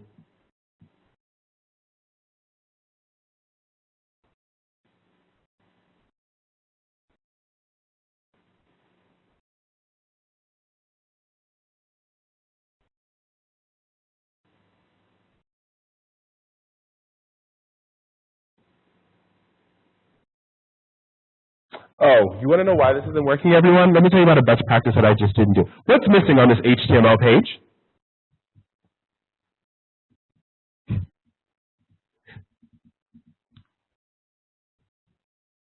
Thinking about how you can manipulate, how you can use, how you get access to things. How I said you can access the DOM. There are 3 ways, right? There's inline, right? There's a script tag where I could do this, but there's also having a script tag for the JS file that you want to use. Am I missing anything, everyone? I'm what? I'm not including the script, right? This HTML page is like, I don't know what it doesn't have access to anything because it doesn't know it exists.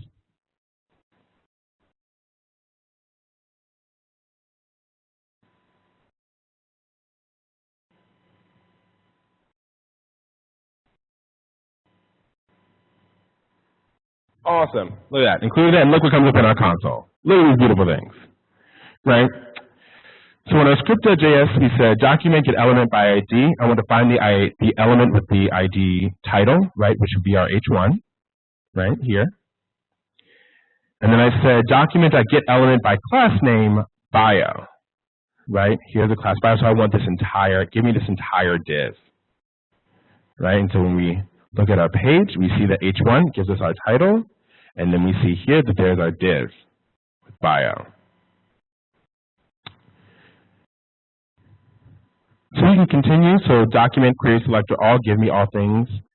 So the difference between querySelector and querySelectorAll, querySelector is going to give you the first thing with it, and querySelectorAll is going to give you all of them. So querySelector is going to say, give me the first thing you find with the class member, and querySelectorAll says, give me all the things you can find with the class member.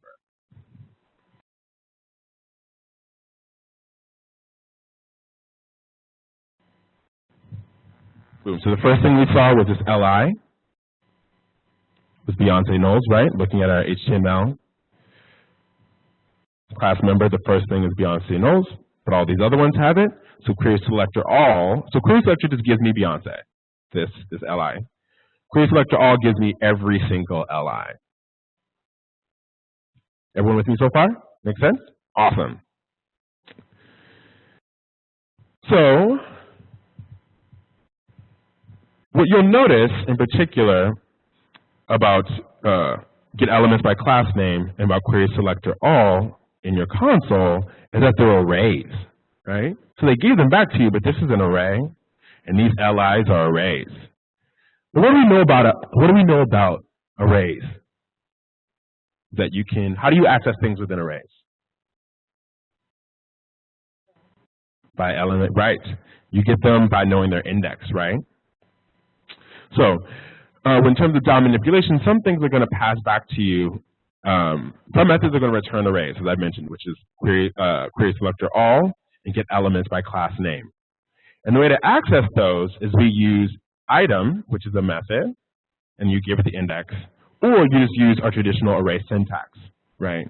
So member elements brackets 1. So again, looking at our lovely index.html, if I wanted it to give me Michelle Williams, how would I do that? So member elements, so document.querySelectorAll.member is going to give me back an array, right? That's what this is. It's all of them. But how can I get this one? How can I get Michelle Williams?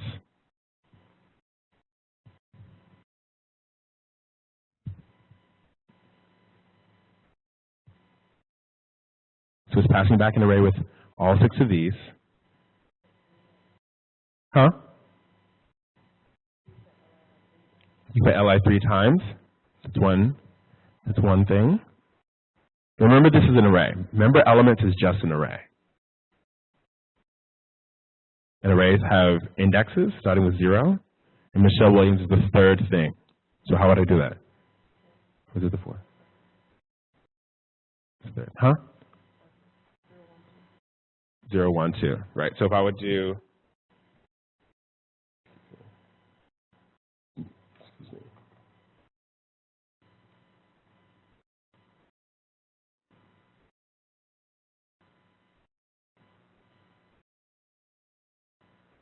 boom.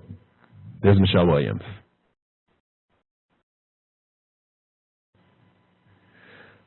Any questions with me so far? All right, and so with that, methods return arrays, so we can do loops, right? Which is very exciting. Bless you. So with that again, right, if I wanted to loop through, how would I loop through member elements? Now looking at what I have here. How would I loop through member elements? Who wants to tell me? Just all of them. Because it's an array, so which means we can do a loop. How do we do it? For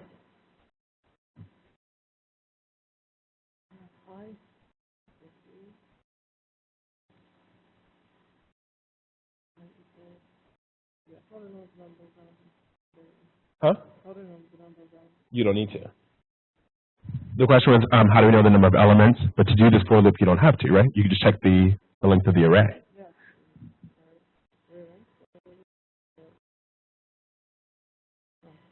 Right?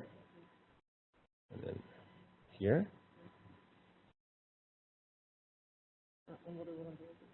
Just console it.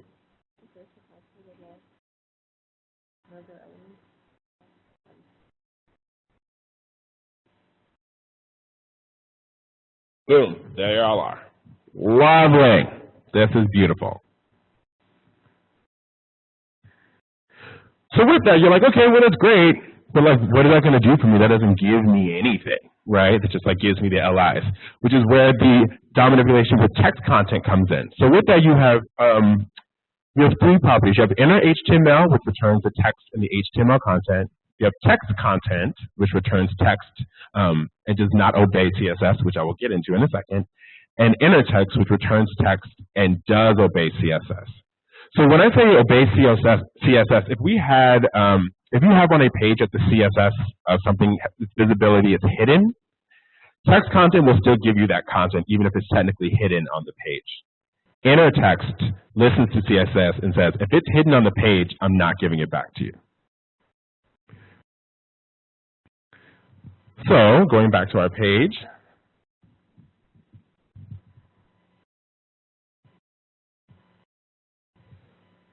so if we just wanted to get the text for all those things, all those LIs in our loop, we would just attach in our HTML.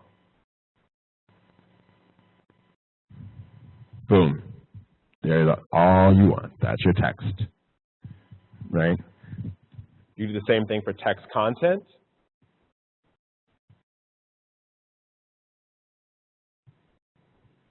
Gives you the same thing back.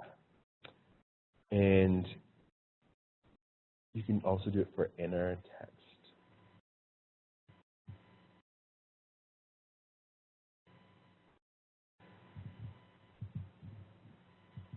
Now, notice, when we did it with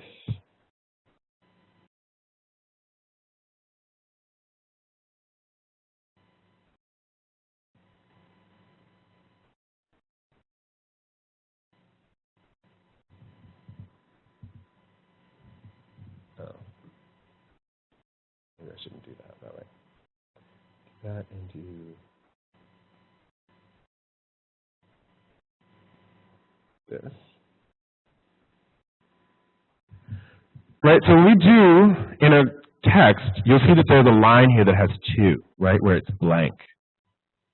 But on the second one, when we were doing text content, you'll see that Latavia and Latoya show up.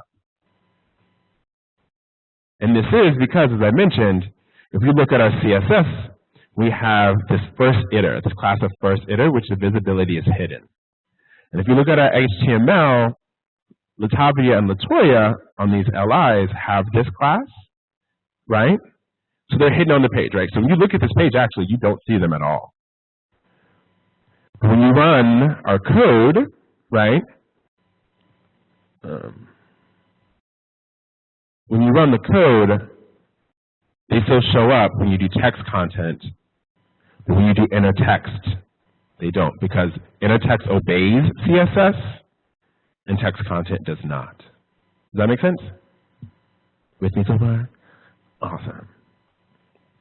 So with that said, if you could open Dominic underscore practice number 1 and just do JavaScript to these 4 tasks, that would be great.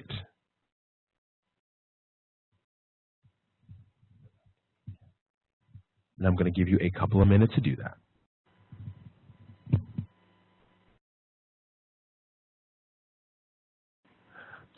All right, so because we're in the interest of time, I'm not going to go over the answers, but what you will notice, interestingly enough, is that there's a lovely answers folder here in the code for class for all of these. So you can go back and look at them later. But I want to get through some more material. So if you got it, great. I'm proud of you. Awesome. So why did I make you do all that? Because that's exactly how you're going to use these things to change them. So again, you get element by ID title dot text content. You can rename things.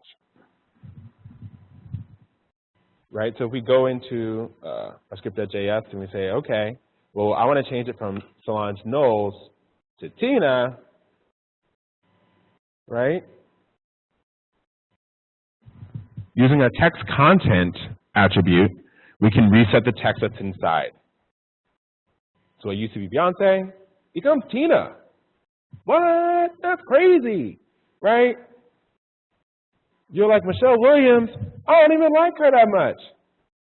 Michelle who? What? Look at all these fun things. JavaScript is telling us to completely change our HTML, and that's really awesome, right? So the point that you need to learn, the point of doing the queries is to get the objects themselves, and now you can start having fun by playing with the text content.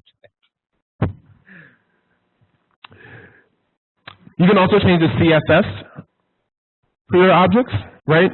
using the class list property. And the way that works, you have your selector dot class list and then your method.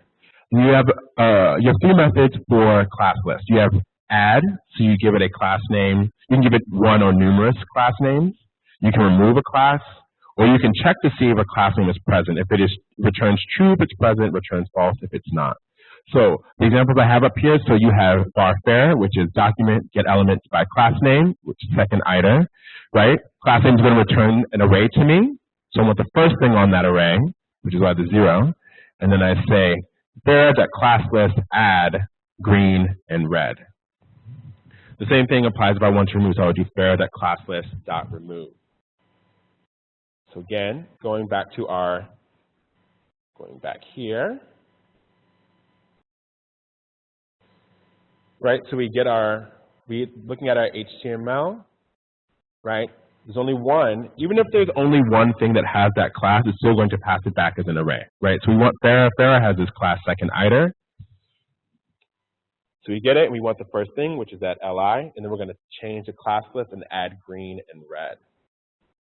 Boom. Look at that. Just to be clear, our CSS, green was to give change the color to green, and red gives it the background color of red. There we go. And you're like, well, I don't like it. I think it's ugly. So then you remove the green. Boom. Back to black text.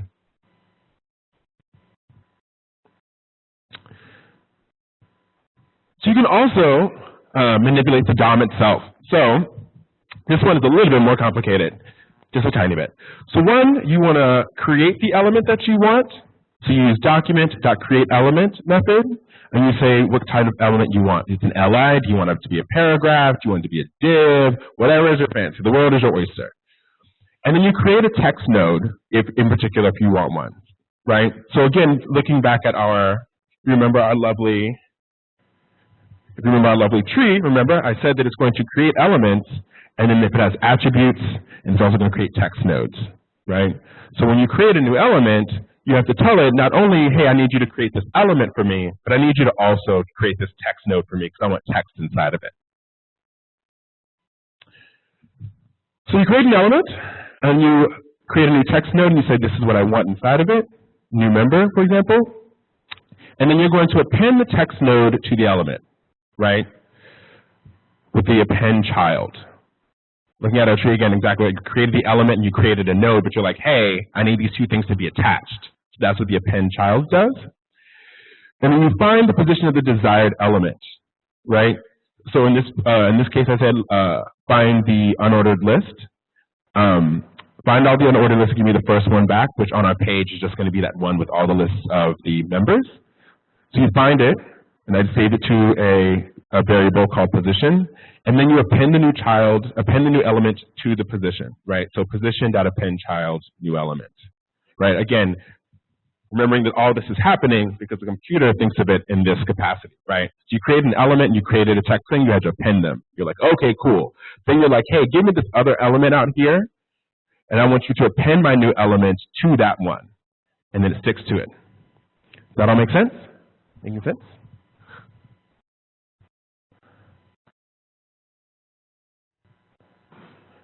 Awesome. So if we go back to our HTML page, we can see it in action.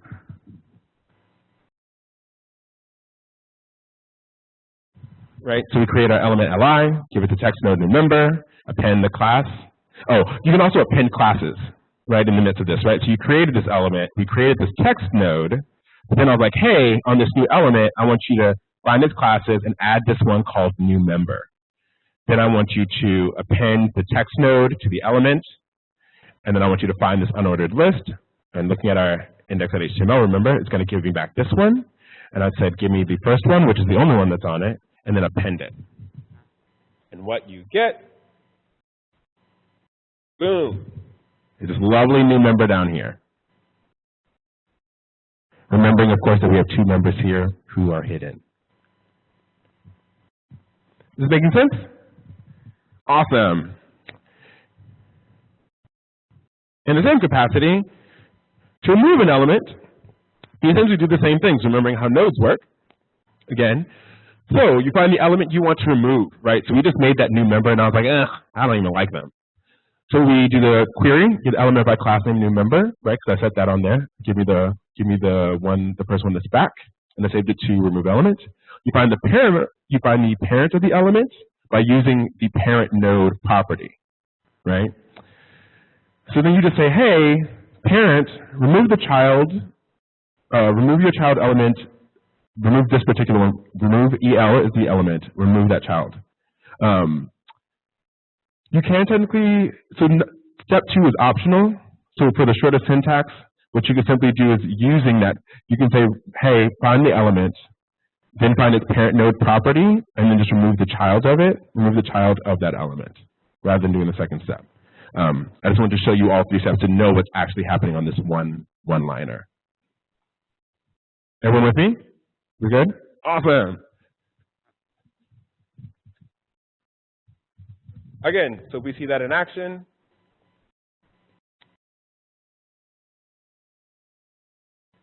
Boom. New member is gone. So, do you have a question? Oh, okay. Yeah. Awesome. So with that, if you all, I'm going to give you 3 minutes. Get through as much as you can with this, but if you can open DOM and Net Practices number 2, let me give you 3 minutes. Get through what you can. I just want you to have a chance to do that while I'm sitting here in case you run into any problems.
Welcome back. I'm sorry that we're like racing through this, but again, there are answers in the break. So now if you can open event practice number 1 in your text editor and browser, that would be great. And when you do, nothing should be on the screen.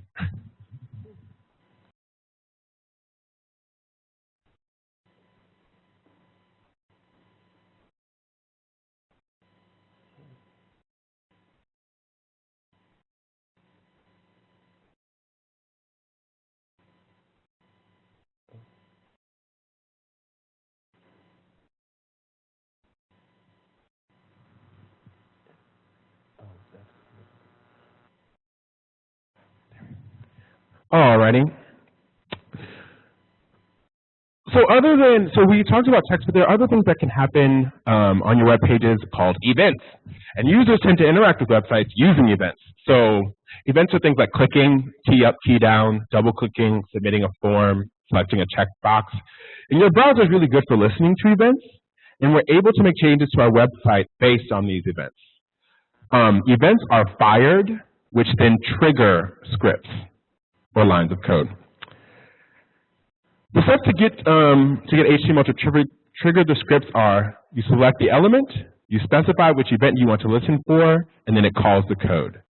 And there are 3 ways to bind events to HTML elements. There's HTML event handlers, which are bad practice. There's DOM event handlers and event listeners.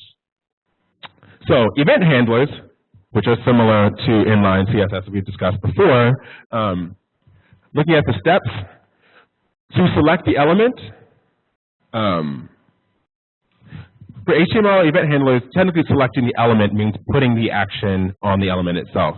So there's an href here that has a mouse over event. On mouse over equals sound alarm function. So you select the element, which is the href, which you put it on. You specify which event, which is the on mouse over, and you call the code sound alarm. So technically, on this thing, if I'm on mouse over on Ola, it alerts event. But then our function sound alarm, it alerts event working, and that's what pops up. Again, this is bad. This is bad practice because again, we want to make sure that the functionality that HTML stays just for the semantics, and then we want functionality to be in our JavaScript and our other files. So there's the DOM event. Again, looking at our 3 steps. So you select the element, right? So the event holder, document that get elements by tag name, which is the A tag that we had. We want the first one. And you specify which event. You say, hey, on double click, DBL click, I want you to do this thing called on the 20, right? And that calls the code. And on our function on the 20, we have, you find, just this code in particular says, hey, find the class name response, give me the first thing back, and change its style, or change the CSS, the visibility to visible, and then console.log working. Again, so the syntax is you choose the element, dot, on, and then you choose the event, so it can be on double click, on mouse over, on click, and you give it the function name. And you do this in your JS file. Right, so looking in our 3rd one, our event listeners. So again, we select the element that we want, right? So we have second question, which is get elements by tag name, H2, give me the first one. And then I specify, actually, back up. Syntax is find the element. You literally add event listener, you put what event you want, and then you put the function name. So again, we have bar second question is documents that get elements by tag name, so it gives me an array of all the H2s on the page, and I say, give me the first one. And I say, okay, on second question, add event listener, parentheses, on mouse move, I want you to show answer, which is this function. And then second question on event listener, on mouse leave, do hide answer. Does this all make sense? All this is happening in your JS file. All right, so what does that look like in practicality? So our DOM handler here is your HTML. So I DOM handler, I mouse over it. Oh. Maybe. Oh, it does. I'll come back to that one. I know that's not working. But then we have our event handler, right? So we go to our scripts.js. Oh, that's because the function isn't.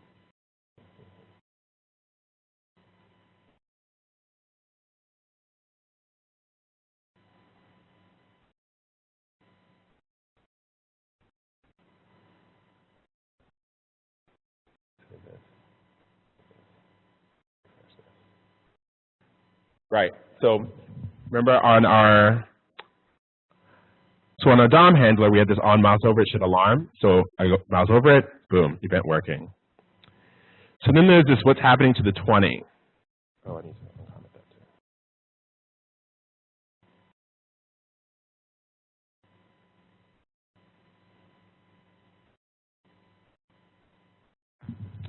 I mouse over. Wait.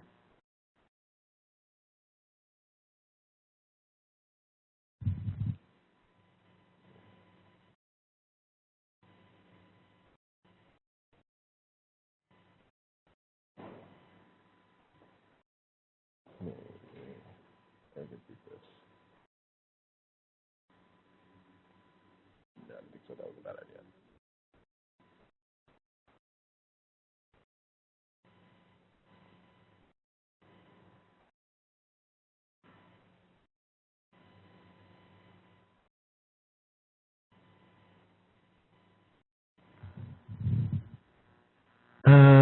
So right now,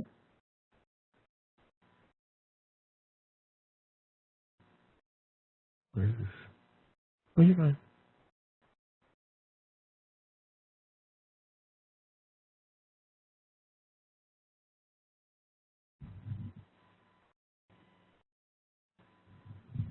So interesting enough, things that you can figure out if things are working, right, using your console. So I got to that element, what's happening to the 20. You can actually look at, where is it?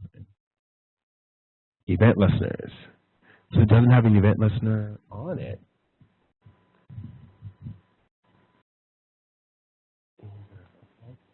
Figure out why.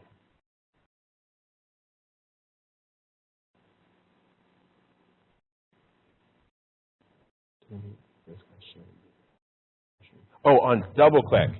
That's why. Maybe not. I may have broken it.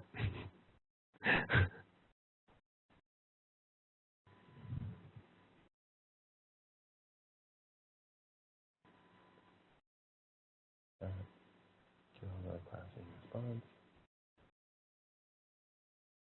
Function on the 20, press response. This how it is visible. This section on double click is on the 20.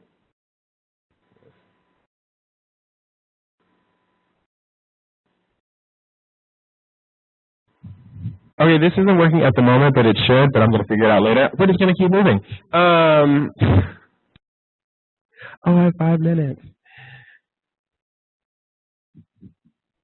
And then,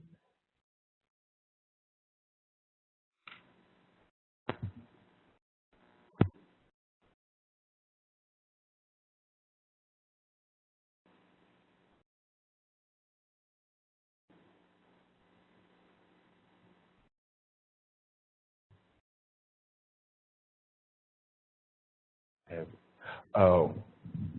Okay, so technically this is what's supposed to happen with the other link, but it's happening here right now. But here we go. So again,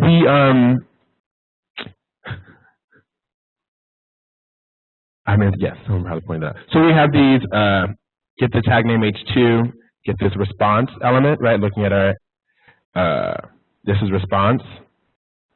This is our H2, right? So I have this thing that says, hey, on second question, which is the H2 element, on mouse move, show the answer, so I change the visibility to visible, and on mouse leave, hide the answer, right? So here, mouse over, it's visible, mouse away, it's gone. Look at that. I believe Jesse probably has the answer to why my thing is not working. Thank you so much.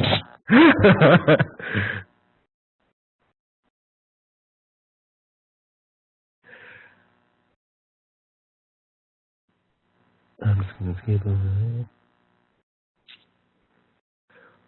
So the last thing you can do that's really interesting that I want to go over in like our last 2 minutes is event delegation. So what happens if you have a long list of items, right? You have like you have a long unordered list, and you're like, I want to know what happens if I click on a particular list item. There are a couple of ways to handle that. You're like, you could technically do event listeners for every single LI in your list, but that sounds massively boring and a bad use of code. So what you can do is a thing called event delegation, which says, hey, remembering our nodes, right?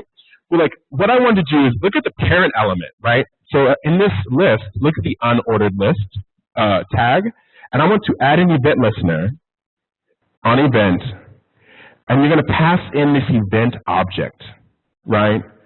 And on the event, if we're going to give you access to the event object, and you look at event.target, and event.target is going to give you a variety of properties you can use, but in particular, event.target gives you the LI that you clicked on.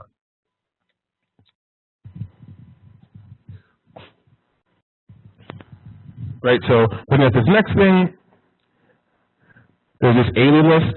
I got this unordered list, and I gave it back, and I said, hey, look at this entire list. On click, give me the event object, and look at all this that it gives me.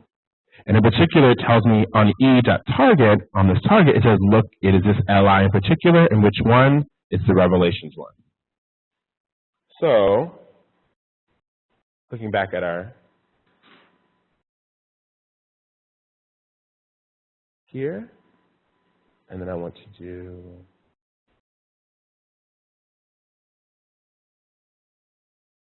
this.